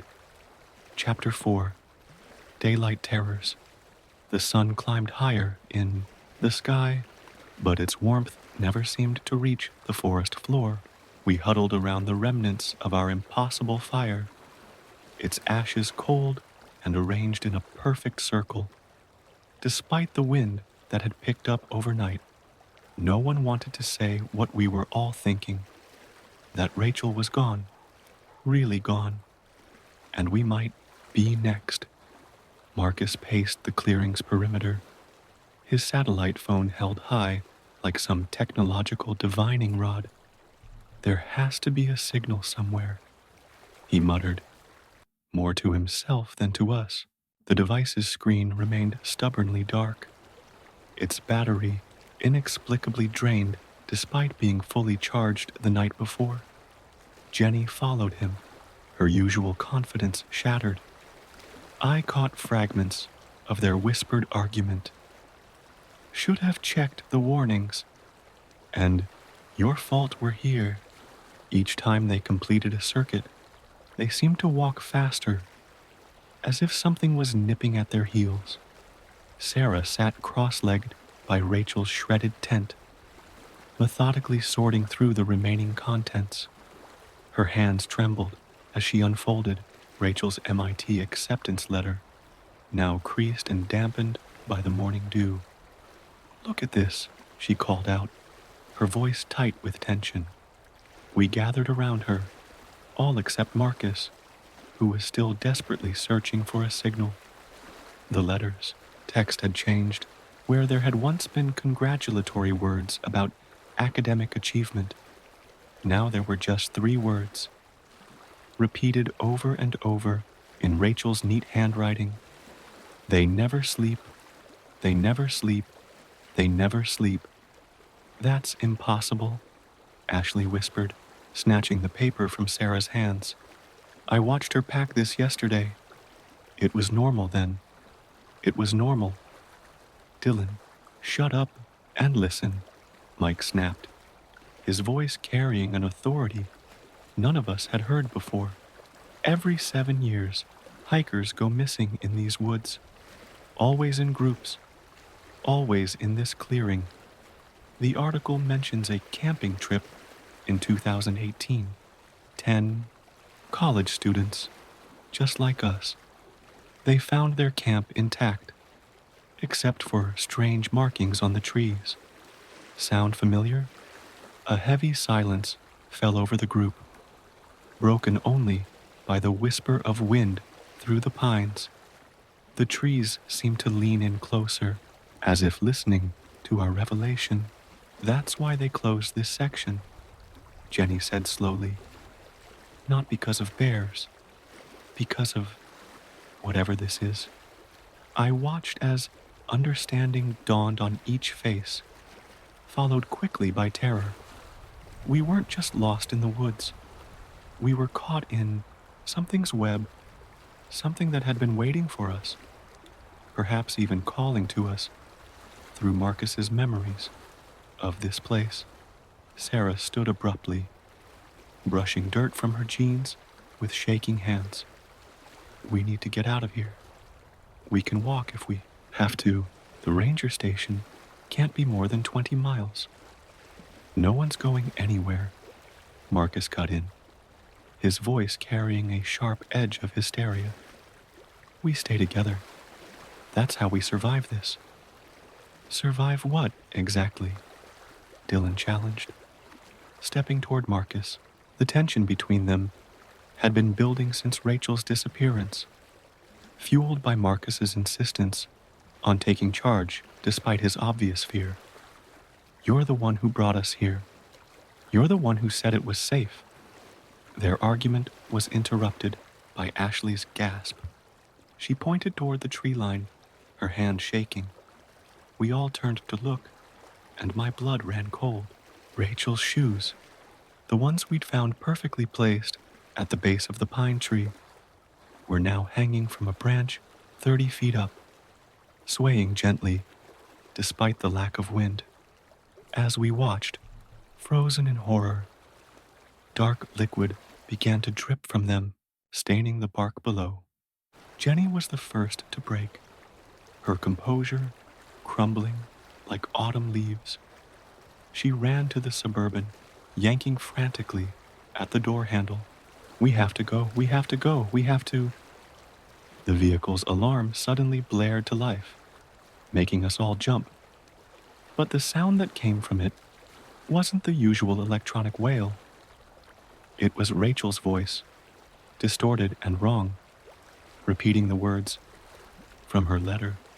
They never sleep, they never sleep, they never sleep. Marcus slammed his hand against the hood, and the sound cut off abruptly, leaving us in suffocating silence. We stood there, hearts pounding, as the implications of what we'd just witnessed sank in. Whatever had taken Rachel wasn't just hunting us. It was playing with us. The day stretched on, each hour marked by new horrors. We found Rachel's hairbrush, its bristles filled with pine needles instead of hair. Her textbooks appeared in different places around camp, their pages replaced with bark. Her favorite sweater, the red one she'd been wearing in the car, was found shredded and wrapped around a tree branch, spelling out words we couldn't bring ourselves to read aloud. Tom suggested building a signal fire, but every time we tried to light one, the flames burned black and gave off no smoke. The matches would light normally in our hands, but turned to twigs when they touched the kindling. Even the emergency flares in Marcus's kit had been transformed into twisted branches that leaked a sap that smelled like copper. By late afternoon, the clearing had become our prison. Every attempt to leave ended with us somehow walking in circles, emerging back at camp from impossible directions. The trees seemed to shift when we weren't looking directly at them, their branches reaching lower, their shadows stretching longer than they should. Mike spent hours copying his research notes onto spare pieces of paper, afraid they too would transform if he didn't preserve them somehow. The patterns, he kept saying. There are patterns we're not seeing, but every time he got close to explaining his theories, his words would become jumbled, as if something was actively preventing him from sharing what he'd learned. Sarah and Dylan had given up their pretense of distance, clinging to each other, as if their proximity could ward off whatever stalked us. I caught them whispering about regrets, about wasted time, about things left unsaid. It made my heart ache, watching them find each other again in what might be their final hours. As dusk approached, Ashley discovered something that shattered what remained of our composure. In Rachel's diary, which had appeared on her pillow while she wasn't looking, the last entry was dated today, hours after she'd disappeared. The handwriting was perfect, unmistakably Rachel's, but the words were wrong. I can see them all now, watching from between the trees. They're so beautiful in their hunger, so patient in their violence. They've been waiting so long for us, for all of us.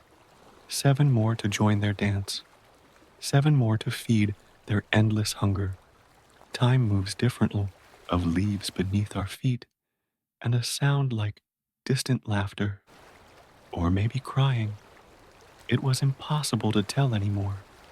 We found his flashlight first, still on, pointing at another message carved into a tree. 6. The beam illuminated something else. 2. A series of photographs, pinned to the bark, with what looked like thorns.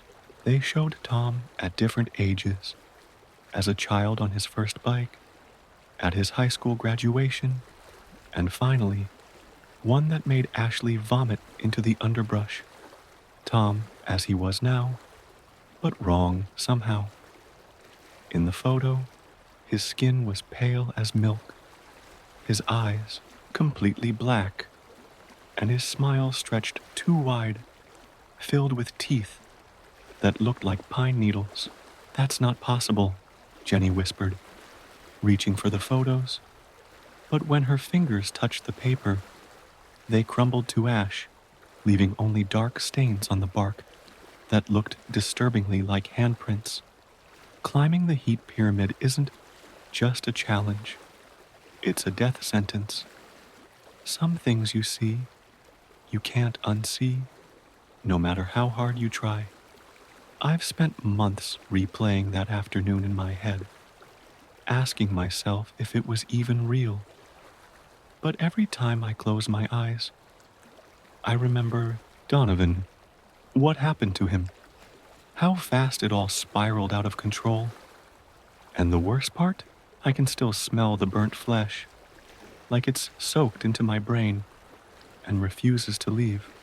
It happened on a Friday afternoon, a few blocks from our high school. Donovan and I were walking home like we always did, kicking rocks down the sidewalk and talking about the usual stuff. Video games, girls we had crushes on, and the spicy ramen we tried last weekend. We've been obsessed with spicy foods for years, like those weirdos who ask for hot sauce gift sets at Christmas. Donovan was even more hardcore than me.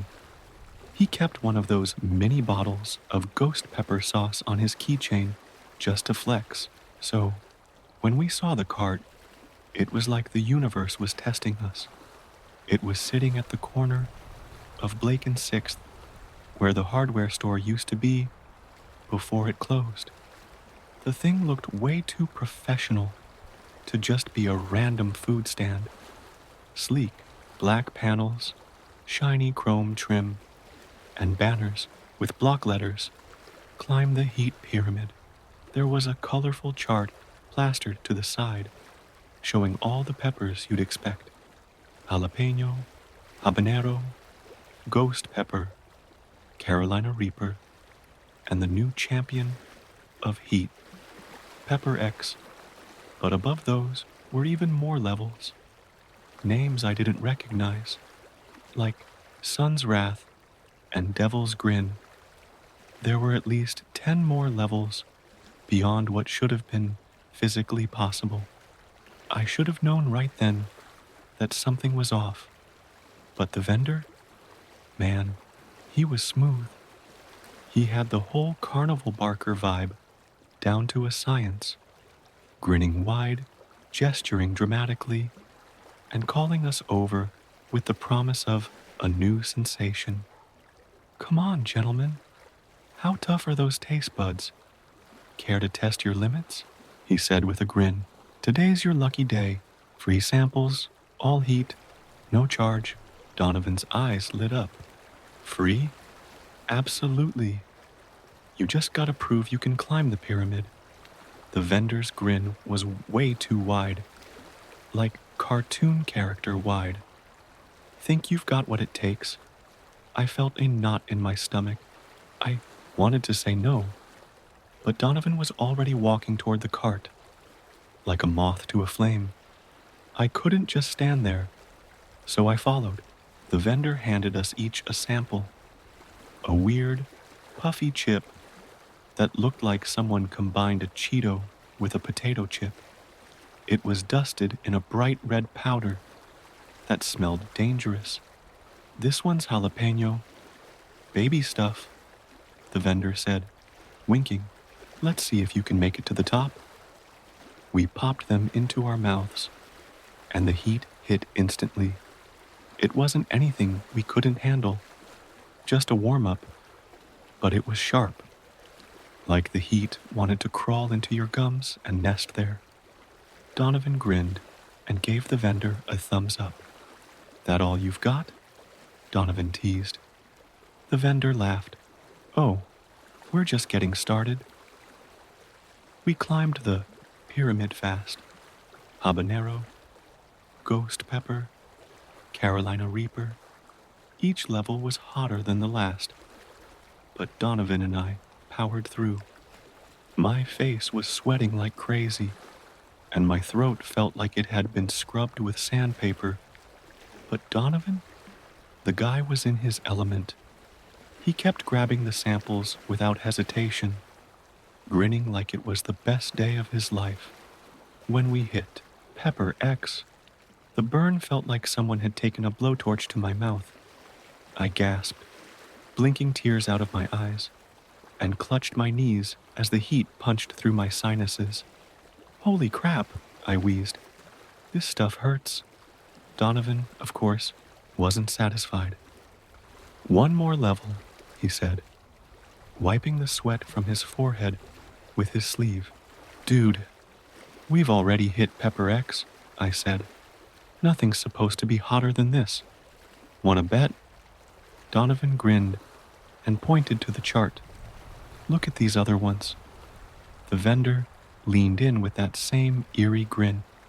He's right. You know, you've still got a ways to go if you want to hit the top. I tried to talk Donovan out. The police didn't believe me. They said maybe Donovan had gotten mixed up in some dumb prank, or that I was in shock from witnessing something traumatic. They tried to tell me it was a hallucination or some freak incident, maybe spice poisoning.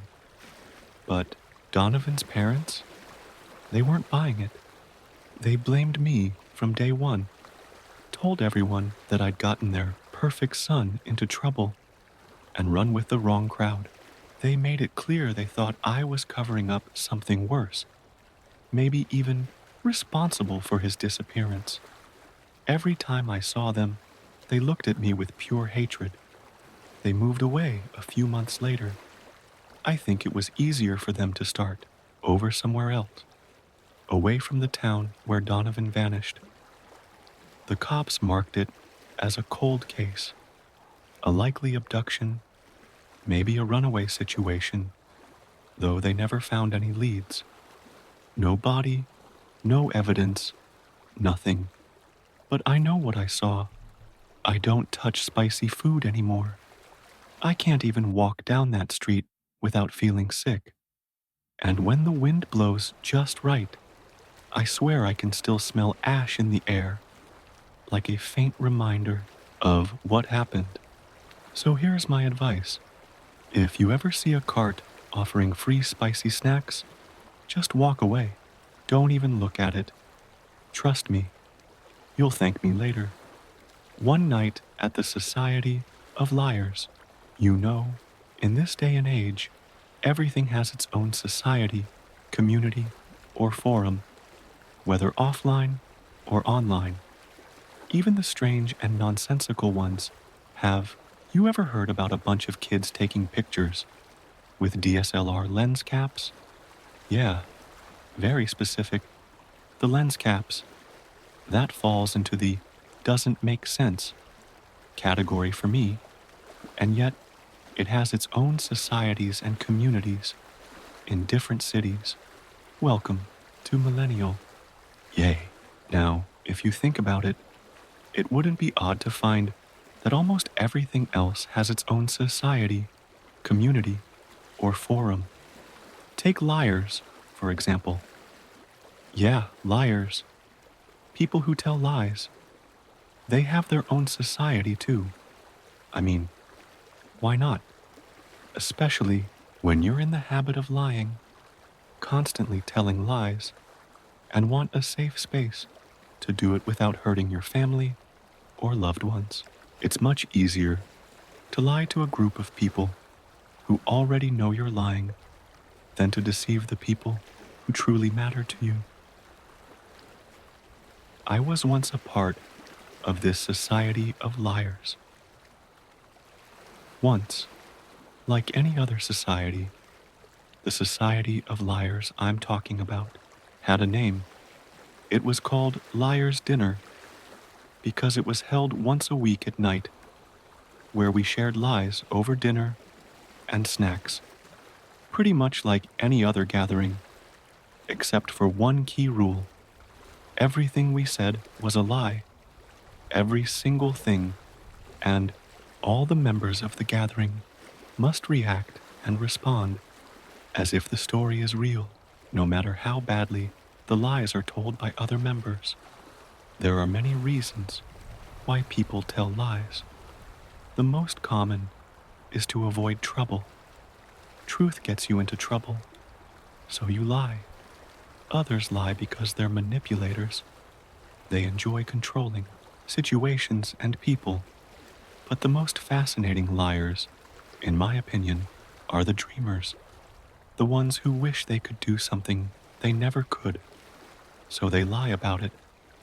They lie about being great at something just to feel the thrill of admiration. It gives them the same satisfaction as a successful person bragging about their achievements. The difference is, it's all a lie. When people believe them, they feel like their worth skyrockets, like they've ascended to a higher level of respect or quality.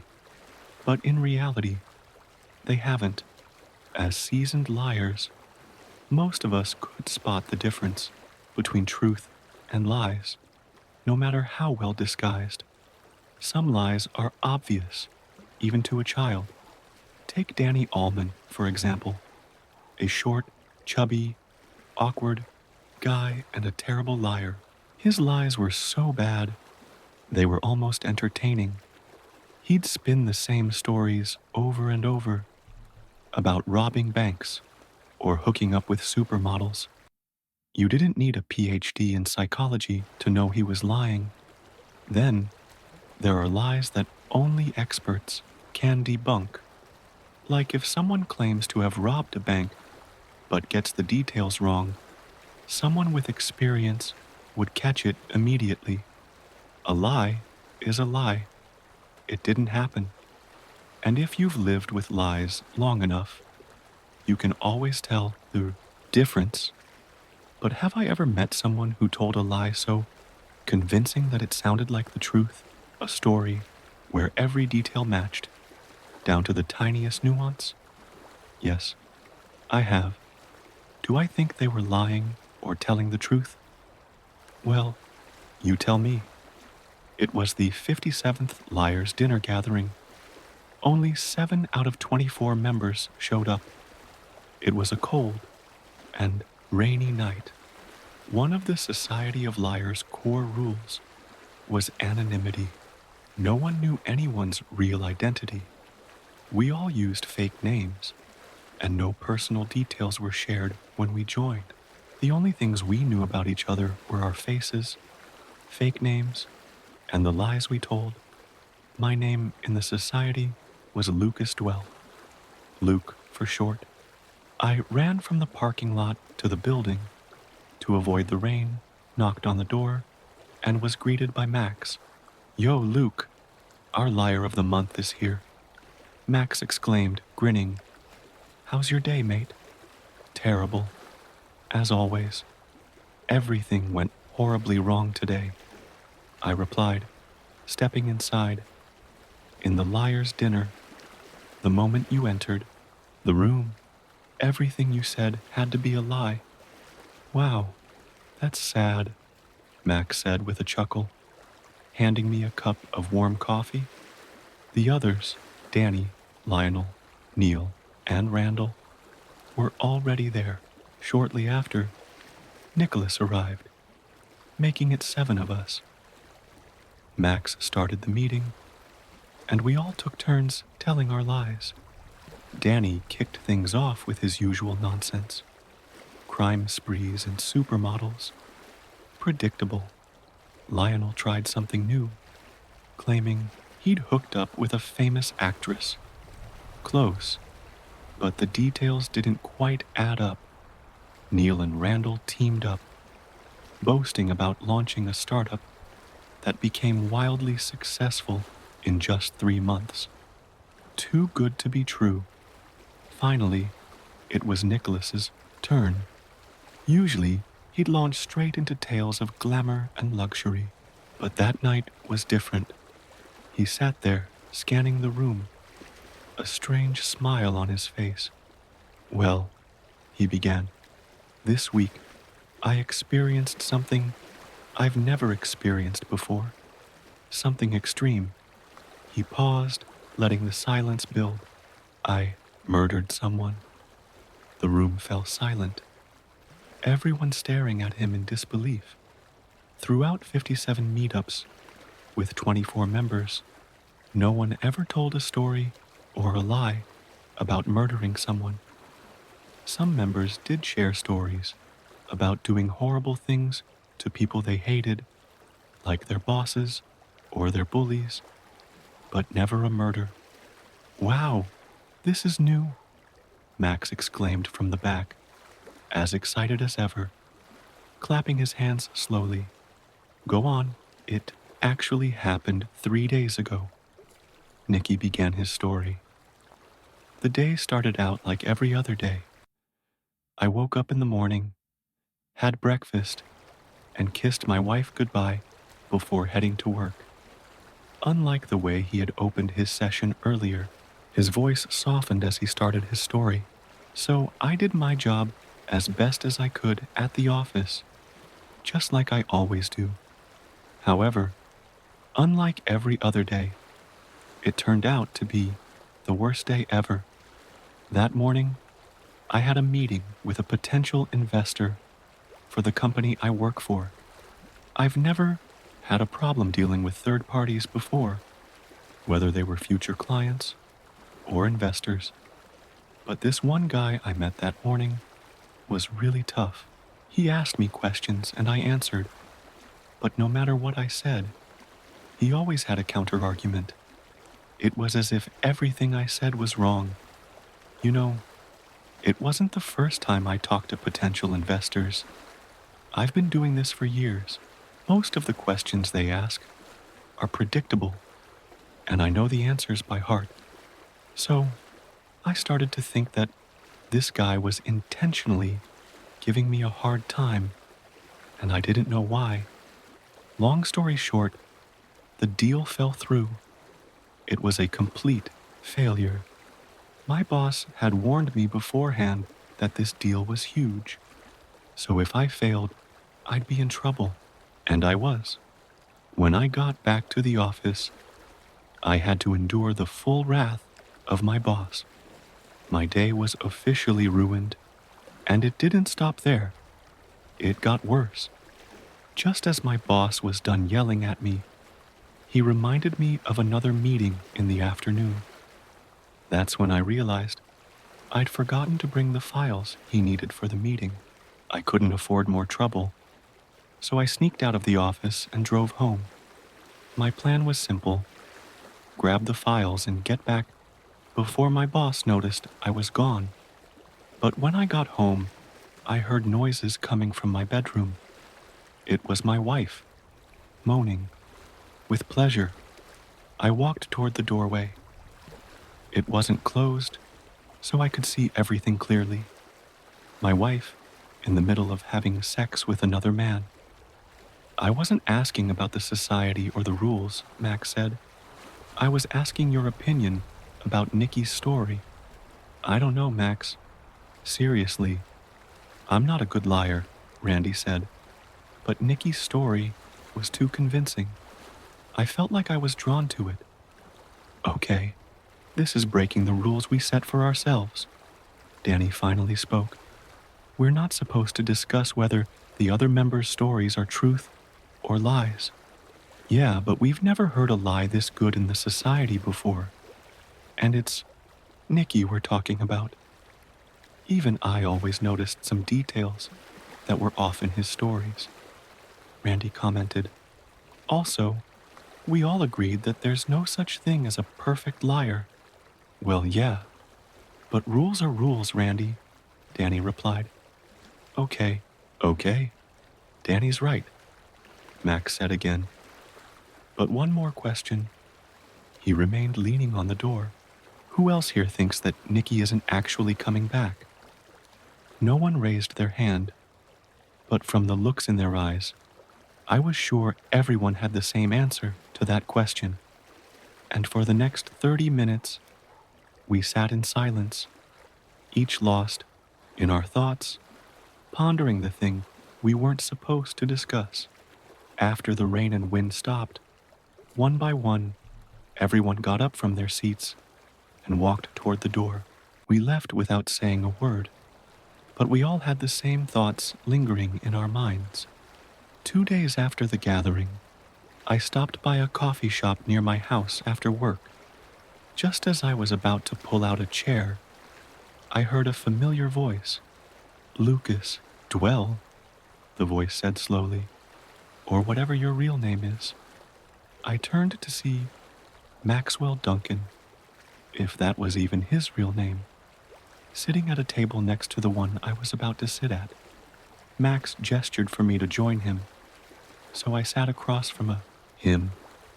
After a few moments of silence, I couldn't hold back anymore.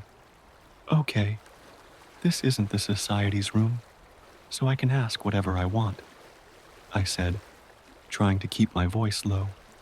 Nikki's story was a lie, right? I don't know, but Max replied immediately. What if we ask the question differently? Say he actually killed his wife and her lover. Max began. Why would he tell us about it? All of us. 6 people. We could be witnesses to his confession. Max had a point, and I was about to agree when another thought flashed through my mind. You know, if he wasn't a serial killer and only killed them unintentionally, wouldn't the murder haunt him? I read a few articles about that, I said. Yeah, I know. So? Max responded. So, the only way to ease the burden and haunting thoughts is by sharing the story with someone, I explained. Typically a friend or a psychiatrist, sure. But 6 people? That doesn't make sense, Max said. Exactly. But think about this. Have you seen any news about murders matching Nikki's story? I asked. Max froze for a moment before responding. I haven't, he admitted. I've been looking but found nothing. Exactly. And don't forget, he shared the story in the Society of Liars, where everything is supposed to be a lie, I continued. That's the rule. But who's to say some parts weren't true? Maybe he just added twists and changes to make it seem like a lie. No one can prove if Nikki even has a wife or a job, Max added, his excitement growing. Or a house, I said. Maybe, I said, maybe he did murder someone. Or 2, or 3. Who knows?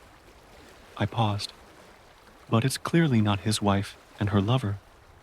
It's possible he mutilated someone, packed them in a drum, but didn't throw them into his grandparents' lake, Max suggested. Maybe he dumped them in the sea, or burned them. That's smart, Max said, leaning back in his chair. Even if we watched the news, we'd never figure it out, because we don't know which parts were true and which were lies, I added. You think everyone else has figured this out too? Max asked. Even if they haven't yet, they eventually will, I replied. If we can, so can they. And the 6 of us from that night can tell the story to others who weren't there. Will it impact the society? I asked. Max stared at the ceiling for a moment before answering. Yes, he said. And the worst case scenario, he paused. Everyone might find the game useful and start using it themselves. You mean the other members might murder someone they hate and retell their stories to ease their burden too? Asked, not even surprised anymore. Yep. And that, Luke, Max said, pointing at himself, includes me. Then he pointed his finger at me. And you. My house keeps moving when I'm asleep. Last week, I noticed something strange. When I woke up from an abnormally long sleep, my house wasn't where it was supposed to be. I live in the suburbs of Salt Lake City, Utah, in a house that's pretty old. But for some reason, when I woke up that day, my house was in a field. A wheat field that seemed to stretch endlessly to the horizon. I couldn't tell if I was dreaming or not, so I just got in bed and closed my eyes. The next thing I knew, my house was back. I called my dad asking him about the plants, but he said the same thing. I think I'm starting to go crazy or something, because I could have sworn there was 2 pots in front of the house, with some orange and red flowers and a tree out front. In fact, now it seemed that my house was the only one without a tree on the property. Anyways, I have decided to write things down and post them online or wherever I put this for now. This is just a note to myself, written on a Word document. I got out of bed this morning and had a donut and coffee for breakfast. My wife leaves for her work earlier than me. It makes the mornings peaceful and quiet. But sometimes, especially times like this, it makes me feel quite lonely. When I walked out the front door, I looked across the street to see my neighbors didn't have, and trees or bushes. As I turned my head and looked down the street, I realized no one had any bushes or trees. Everyone's gardens were empty patches of dirt, bricks laid in circles around nothing. A feeling of uneasiness filled me, but I decided to worry, because it was probably just a dream. I debated whether or not I should still go to work or take the day off. As I stood on my front porch, it hit me. If I was dreaming, I could wake myself up, or at least become lucid. I did everything I could, but nothing seemed to work. I walked inside and went to lay down for a bit when I hit my hip on the counter. Fuck! I shouted out loud.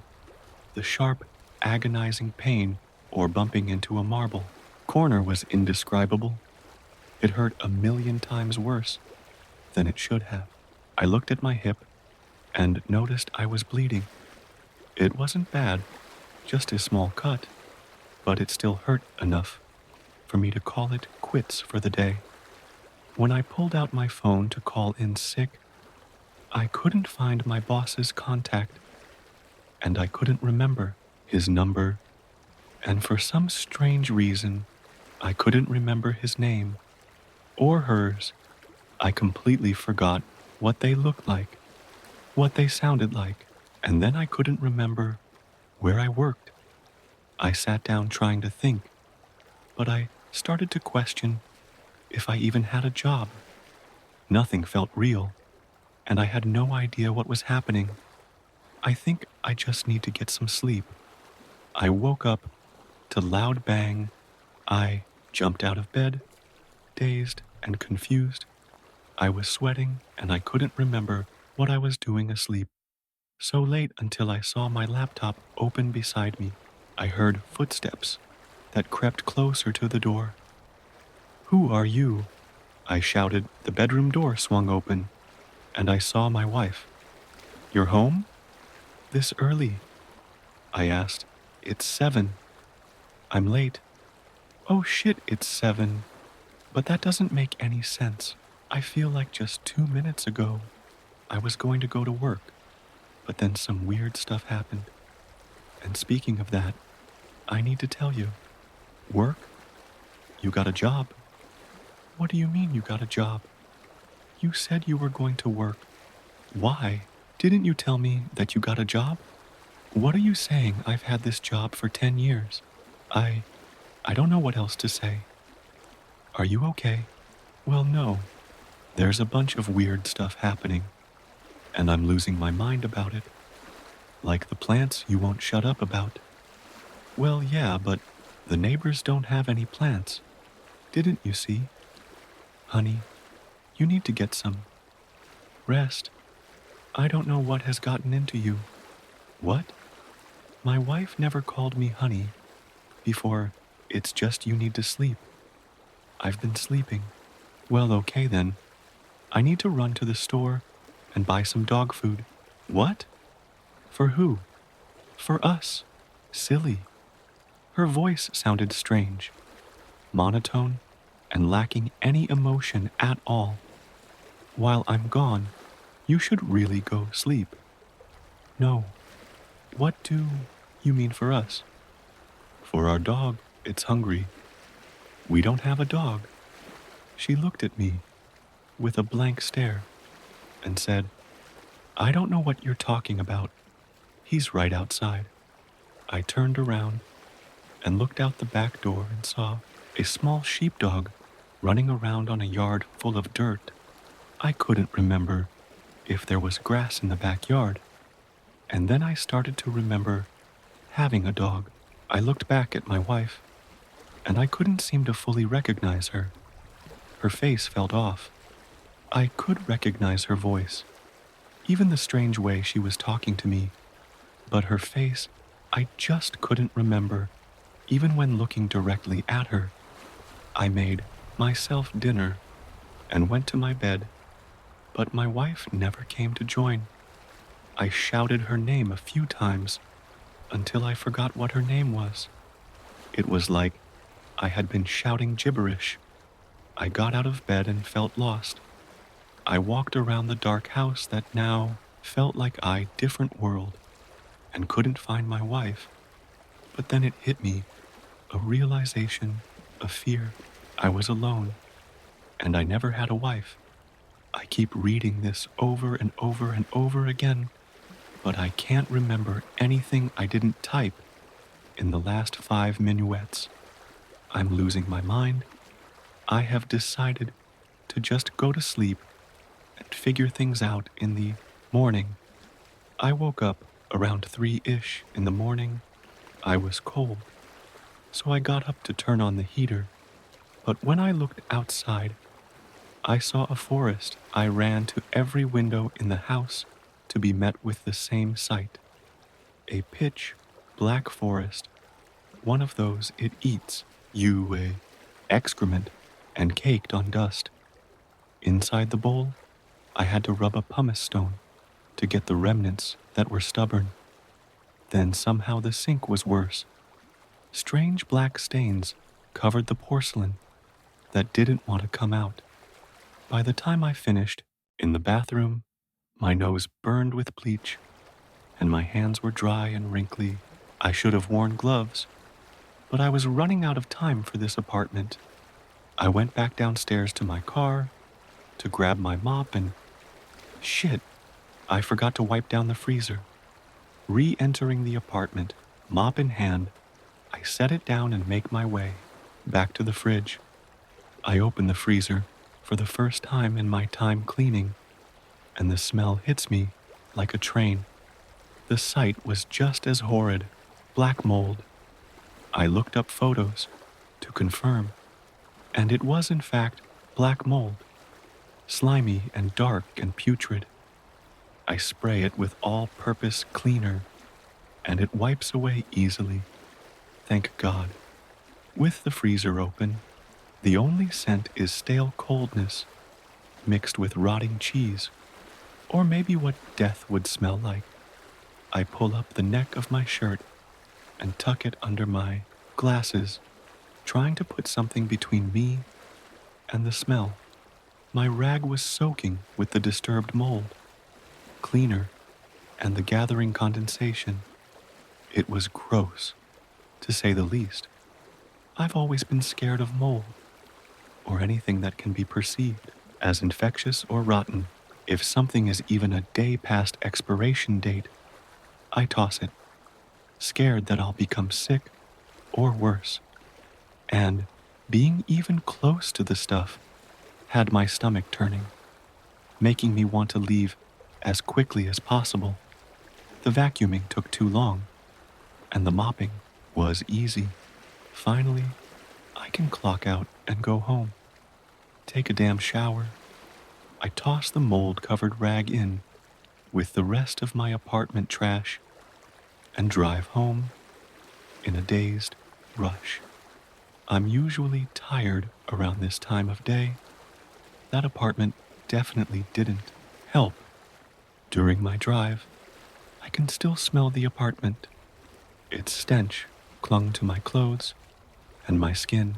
When I pulled into my driveway, I threw away the trash I collected from the apartment.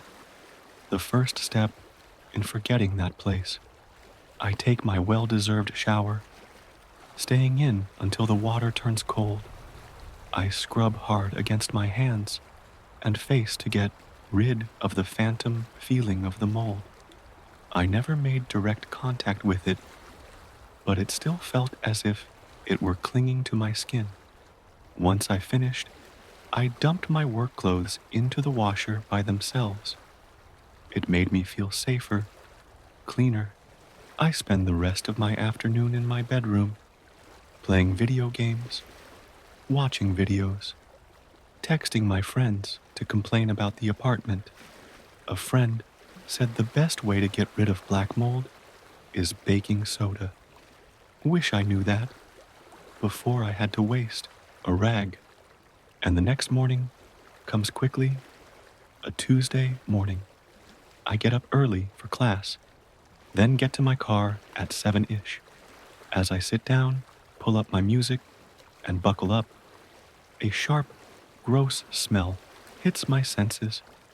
The wet mold is in the car with me, somewhere. I had no time to search for the source, and decided to wait until after school to clean out my car. But that afternoon, I just couldn't find it. I threw away the trash, the rag, and I cleaned my clothes. Yet the smell lingers. I put an air freshener in my car, hoping that it goes away in a day or so, and it finally did. The scent of my car is now ocean breeze and pine sol. The next few days are uneventful. However, I am definitely quitting my cleaning job soon. I can't get the apartment out of my head. I had a nightmare about it a day or so after the initial clean. I was back in there, cleaning it, and I saw the mold in the freezer. This time the mold was covering the entire bottom of it, like a black, slimy shag carpet. But I cleaned it anyway, my rag swiping it away in rows, and it felt a little satisfying. My rag was covered in the spores, and it smelled just as awful as I remember, like rot. I woke up, and I swear I still smelled it. The smell stayed all day, and I hoped it would disappear, but it just persisted. I couldn't eat without the sight of the mold creeping up on my tongue or on my food. I called out of work the day I was scheduled to return to the same complex. My boss said I received a complaint for the lackluster job I did in that apartment, but I didn't care because I still smelled it. The staleness, the decay, the wetness of that freezer. It's been a week, and I've grown used to the smell. It bothers me sometimes, but at least I can eat again. I keep looking up why I'm still smelling it, and I saw phantom smells and phantasmia come up, but after reading it says that it only affects people 40 or older. I'm 19. Even if I did have it, it looks like it isn't dangerous. Just makes me lose my appetite, really. The smell gradually got stronger, and I didn't really notice until I went into my kitchen while my mom was cooking. I smelled nothing but the mold, the biscuits, the crock-pot chicken, the potatoes, the Jack Daniels she had on the counter. Everything smelled of mold. Then I had to sneeze. It's gross, but snot landed on my arm, and it was gray. Mix amplifies them. I would hear a strange noise in my house and assume someone broke in to murder my family. My drink was left out of sight for a moment, and I think my parents put poison in it. Food made at my friend's house definitely was made poorly, and I would die from a foodborne illness. I'm paranoid of anyone too nice, or think the person speaking to me is some strange non-human creature trying to trick me. Mental illness, illogical thoughts, that's all it is. And right now, I think there is something growing inside of me. I clock in for work. This time it is a 3-story house that needs touch-ups, or at least I was told it only needed minimum work. 3 hours at most.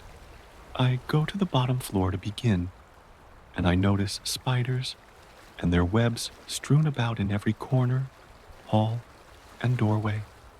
I brought a mask with me this time around, wanting to avoid any more contamination. I put it on and begin sweeping and vacuuming the spiders.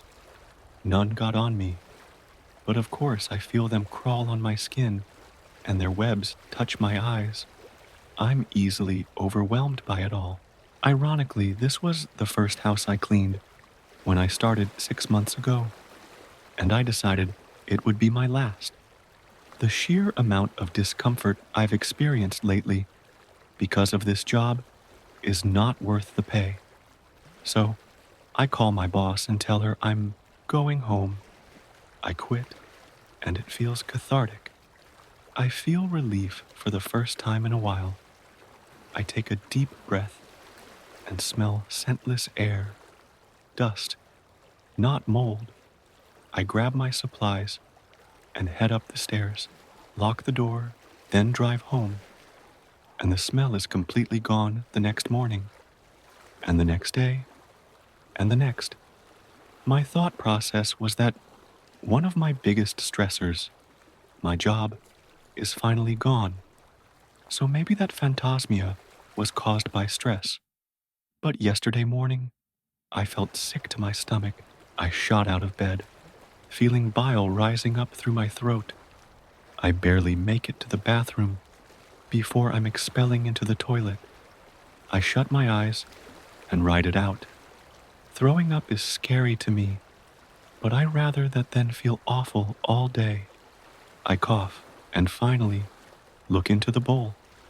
Yellow, red, and black floated and moved in the water below my face.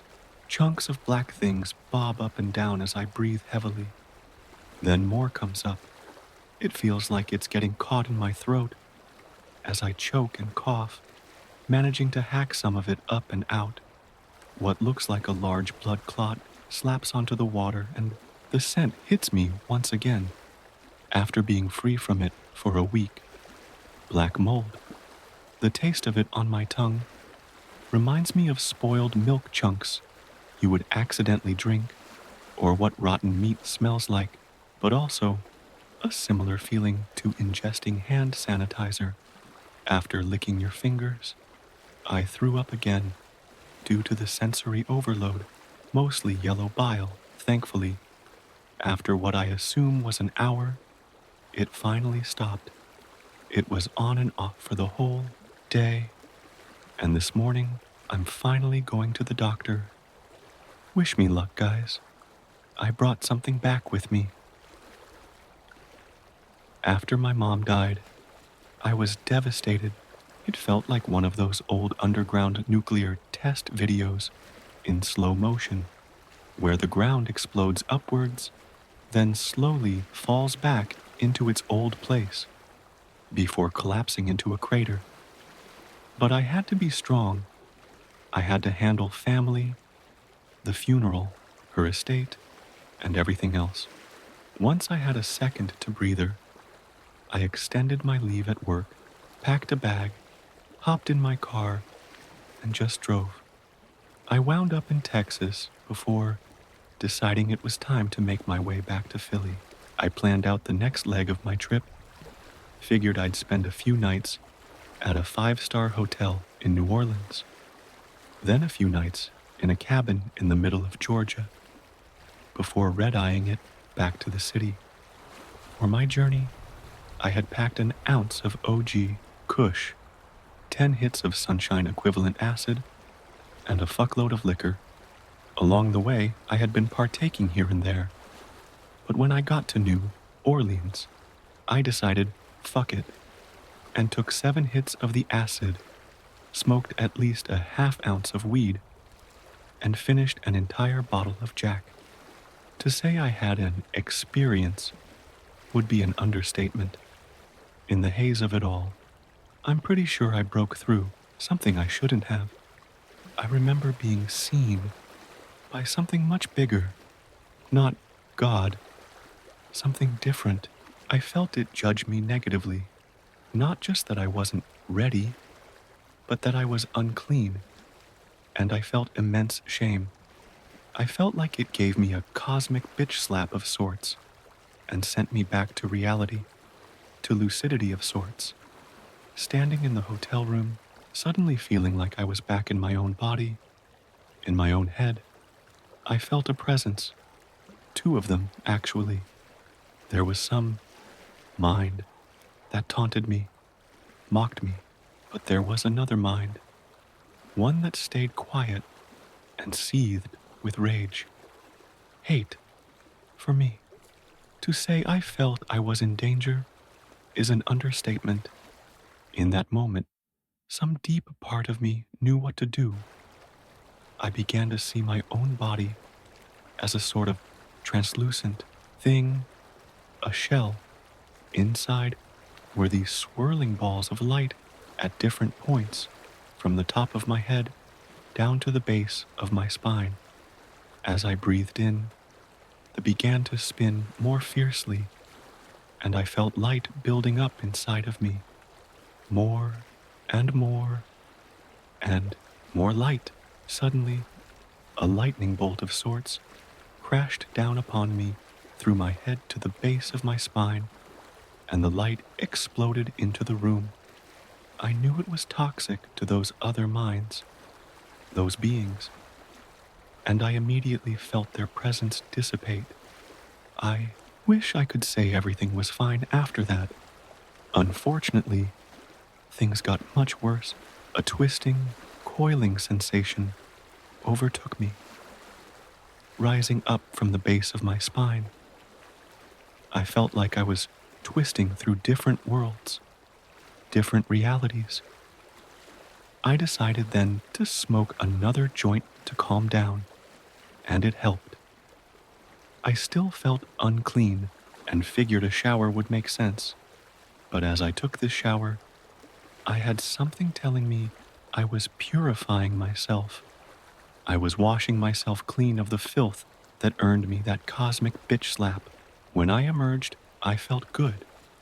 I felt on top of the world, like I had just grown somehow and was about to enter a new chapter. After dressing, I decided to take a walk. And of course, since I was an alcoholic and it was 3 a.m., this meant to the liquor store. I bought another pint to get myself to sleep. As I was walking back to the hotel, this woman noticed me. She looked at me. That's all? But immediately I could see her entire life. She was a different kind of addict. Harder drugs, a prostitute, and a killer. She began to follow me at a distance. I didn't look back for a long while, but knew she was there. Knew she had bad intentions. I got to the hotel, and as I walked through the revolving door, I saw her stop and stare before choosing another victim. Once I stepped foot back in the room, chaos resumed. I kept freezing. I would take a step, then it felt like time would stop and I'd be stuck motionless. Frame by frame, I worked my way to the bed, tore off my clothes, and buried myself under the covers. As I lay there, I could hear vacuuming in the hallway, then at my door, then in my room. I felt a presence demanding that I open my eyes, that I see it. I could tell it wasn't exactly benevolent, though it wasn't quite malicious, and I knew deep down that if I obliged, it would take me over and wear my skin like a mask. The vacuum was suddenly over my bed, over my sheets and blankets, and the yabin pull to open my eyes was near irresistible, though I tried my best. At one point, my lids barely opened before I forced them shut again, but it was enough for him to get in. I awoke the next day in the same room. Things were different, though. I had a message from my ex, Kate. She sounded friendly and apologized for not meeting me in New Orleans. We had no such plans. We hadn't been friendly in a while even. Never mind though. I packed my things and left NOLA for Elijah GA. Once at the cabin, the TV simply didn't work. Fine. I wasn't here for TV anyway. I spent a day recharging, but everything still felt off. I began to hear a sort of voice in my head, asking me permission to take over, making promises about how it would help me and do no harm and so on. But I refused. The day I packed up to leave, the TV that had only shown static suddenly burst to life, showing local news. As I was driving back to Philly, I got a call from Tim, an old friend I hadn't talked to in a year or two. Odd, but I agreed to get together after I got home. The rest of the ride was uneventful, aside from this voice pestering me for control. Once I was settled at home and back to work, I noticed some other strangeness began to occur. Every red light I'd approach would suddenly turn green. If I tried doing drive-through, static would overtake the ordering systems. Lights would flicker around me. Generally strange happenings, and it got old fast. My job had me visit many different sites across the city. One of those is a sort stood there awkwardly, scanning the crowd of travelers, hoping to catch a glimpse of a familiar face. But the more I searched, the more disappointment built up in my chest. Clutching my phone, I stared at the screen, awaiting a text, a call, any sign that would let me know someone was coming. That sign never came. It had been about 30 minutes after deboarding when I decided to call my dad, but his number went straight to voicemail. It was odd. My dad never had his phone off. I called my mom, and after a few rings, the pre-recorded message played from the other end. The robotic voice filled me with sadness, the tone disingenuous and cold. "We're sorry. Phone number. Can't come to the phone right now." Knowing that they would eventually call back, I took a seat in the waiting area. An hour came and went, and I was still awaiting their call. I tried Dad's phone again and perked up when the line actually rang this time. 3 rings later, my dad's throaty voice came through the speaker. "Hello? Did you forget something?" I said, annoyed. There was a pause as I heard my dad's breathing distance itself from his phone. I pictured him playfully looking at the screen, feigning confusion. His breathing returned to the speaker, and I patiently awaited the punchline. I rolled my eyes when it came. "I'm sorry. Who is this?" I should have known this was one of his pranks and huffed my frustration through the call. "I'm at the airport. Are you coming to get me?" A second pause came, this time lingering, fermenting in the palpable tension. "I'm sorry. I think you have the wrong number." He's never known when to end a ruse. "Dad." The third pause was just as long, and only ended when I heard the jingle telling me that the call had ended. I was stunned. The lengths this man would go to, just to play his little game. When I called back, the line rang, but he didn't answer. "I'm sorry. Number can't come to the phone." I angrily ended the call and dialed again. Once again, the robotic voice greeted me instantly. "I'm sorry." I was fuming. The Uber ride home was not a happy endeavor. A scowl plastered on my face the whole time as the views of town felt sour under the ridiculous circumstances. As soon as I walked through the door, my dad would be on the floor, laughing his ass off at the minor inconvenience he caused me. It would be the highlight of his week. The car came to a stop outside our house, the familiar lettering on the mailbox bringing slight relief in the shitstorm that was my life. I was finally home. Luggage in hand, I walked up to the door and gripped the knob. But when I tried turning it, it wouldn't budge. It was the last thing I needed. My fury spilled out through my knuckles as I bashed my hand on the door. "Dad, open the door. I'm here." There was movement in the window, the curtains swaying behind the blinds. Someone was watching me from the other side. I waved, and the blinds fluttered closed. They were really outdoing themselves this time. Footsteps walked across the floor on the other side of the walls and stopped just on the opposite end of the door. The knob unlatched, and the door swayed on its hinges, letting out an anguished creak.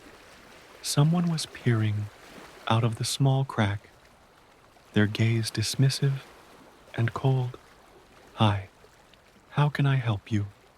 I was clenching my fists, the joints in my hand snapping under the pressure. "Ha ha, very funny," I said, as I touched the door and tried pushing it aside. My dad's eyes panicked. as the door pushed against his hands, and he fought my push with one of equal strength. Wow, wow, wow. What the fuck do you think you're doing? Taken aback by his sudden conviction, I cowered back, stepping off the welcome, mad. I'd never heard my dad curse. He opened the door the rest of the way, revealing a wooden bat in his hand, his knuckles white with intent. His shoulders were stiff and hands shaky. He looked ready to use it, but the fear in his eyes hoped he wouldn't have to. Dad? I questioned. The quizzical look he gave me was gut-wrenching. It's me, Maya. Your daughter. My mom peered over his shoulder. Honey, what's going on? When her eyes met me, she yelped. Without breaking his connection with me, my dad answered her question. This person says their name is Maya. He paused, still calculating the situation himself. Our daughter. Horror washed over my mom's expression, and the words snagged in her throat. My dad finally glanced over at her, confirming the apparent absurdity of the situation. When their eyes returned, my dad raised the bat, shoving it in my chest. Look, I don't know if you're crazy, having some kind of a psychotic breakdown, or just some stalker, but you are not Maya. You. Disgust fluctuated his voice as he eyed me up and down. Are not my daughter. The prank had long outstayed its welcome, and I fought the awkwardness with a fragile giggle, but tears began forming in my eyes. Crackling emotion accompanied the words that left my mouth. Mom, Dad, this isn't funny anymore. My dad bared his teeth, a primal display of anger, a premonition of violence. His jaw unlatched, and I saw the fury start to wallow up from his chest. But before he could say anything, a chilling voice drifted from inside the house. Dad, what's going on? She stepped up behind my mom, craning over both of them, trying to get a look at the spectacle at the door.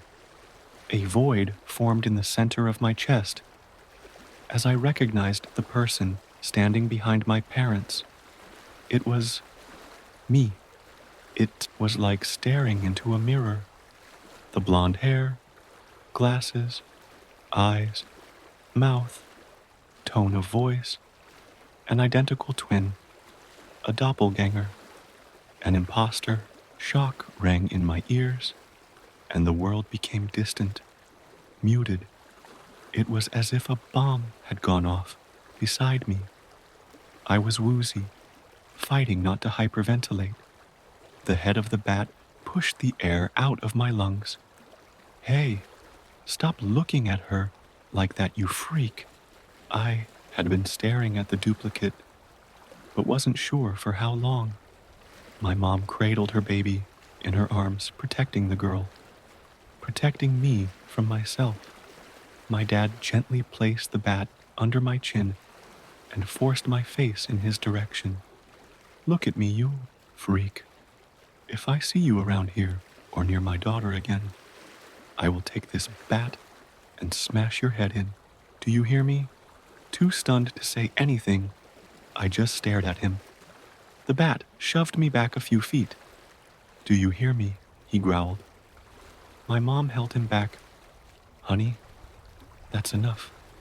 My dad lowered the bat, but kept it at the ready. Now get the hell out of here before I call the cops. My mind sputtered, and my feet started moving. It was as if I was on autopilot, as if my body was protecting me from enduring more heartbreak. When I got to the sidewalk, the door slammed, and I was left out in the cold, like a piece of trash. I wandered the street for a while, my luggage rolling behind me as I tried to figure out my next move and what the hell was going on. I eventually came across a corner store and shuffled my way inside. The clerk gave me a strange look as I walked through the door. I asked for the bathrooms and he pointed me to the back of the store, eyeing me warily as I made my way in that direction. Woman was stepping out of one of the stalls as I walked inside and jolted when she saw me. I tried smiling at her, but she didn't return the gesture. She scurried out of the bathroom in a rush. I thought it was strange, but with so much going on, I put it out of my mind. That is until I walked up to the mirror and saw what everyone else saw. His beard was long, gray, and matted. The wrinkles on his face were deep, skin leathery. There was this smothered filth across his brows, as if he'd been standing near a coal fire all night. I reached for the glass and wiped at its surface, hoping the image would self-correct. When it didn't, I touched my face. The loose skin didn't bounce back as my fingers dragged across my cheeks. The warmth of my tears streaked down my face and soaked into the fibers of the man's beard in the mirror. The store clerk's reflection came into frame. "Sir, this is the women's bathroom. You can't be in here." Outside the motel, with 1,000 rooms, there was a puppet holding a sign. The puppeteer had been a professional of the highest grade. Long before things had changed, him and his family had warded homes all across the South, from the mountains to the bayous. At least one in every 1,000 houses had heard his name. Many had personally requested from him a puppet of the finest make, and those who did not consider his work to be a mere novelty begged of him boons and wardens to protect their homes from evil. The first misconception was that all things that shied in the presence of his puppets were evil. The second was that the puppets had no souls. The puppeteer would swish a glass of whiskey in one hand, prop himself up with a cane in the other. Every time he worked his magic, whittled a new guardian into being, he'd go to the window and gaze out at the world beyond its frame. "Make not of yourself a fool, child of the earth." His accent would ring thick, and his posture would cry doorness. If you ask someone to protect your life with all of their being, you must recognize them too as a life, else there's little they can do for you. He was not speaking of himself, but only a fraction of those who sought his miracles understood this. Only a tenth truly took his words to heart, and these wise folk adorned their puppet scarecrows with wood engravings, small jewelry, and slips of heartfelt prayer. As such, when all the world's most secret doors opened, when all the paths twisted, and all the walls were battered and broken, only a handful were truly protected. The puppets did not need love to come to think, and so, as all the demons, spirits, forgotten enemies, and strange neighbors of the lands near and far gathered, they cried out, "Give us strength to save you." They begged, "Show us just an ounce of love so that we can get up and be your shields." But not many folk did. Many ignored them, and instead of prayers, they plastered them with curses. They too fell to the label of beast. How can you trust something made from things not meant to live? How can you trust the tools of a man who looks so unlike us, who carries himself like he knows everything?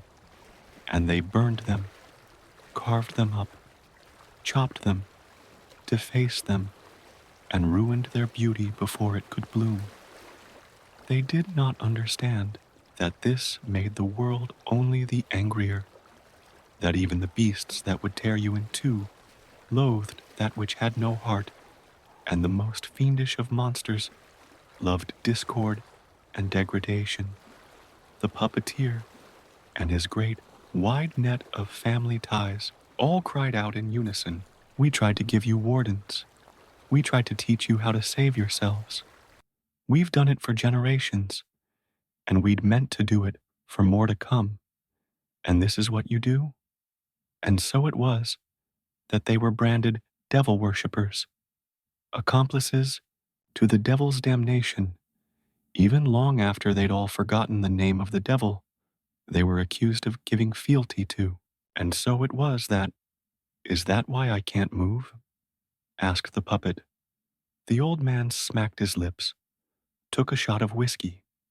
His failing eyes took the puppet in, with their dress of prayer slips, the engraving lines that swirled all across their skin, and the wardrobe's worth of jewelry that glittered on their person. He walked out to the lobby window, looked out past the frame at the world beyond. It had gotten so narrow in these last years. There was always something watching from the dark between the trees across the road. There was always something skittering in the walls, a whisper on the wind. Half of it, the other half of it, is I can't remember how to redo the charms. The puppet held a sign in its hands. It read, "The world for knowledge." So far, it had failed to be enticing enough. Might have been the hotel being ratty, honestly. Wasn't even a hotel. In the first place, was a motel. No second floor. It had plenty of rooms, but every corner had dust. A third of the other crevices had cobwebs, and the pool constantly had to be shut down because it got too grimy. Why not? The old man thought for a while, smacked his lips. Don't know. Maybe I traded it away. At some point, there was silence for a few minutes. The old man watched the tree line, counted the eyes. He was expecting a special guest today. "Will I ever move?" "Yeah, you will." "When?" "Soon."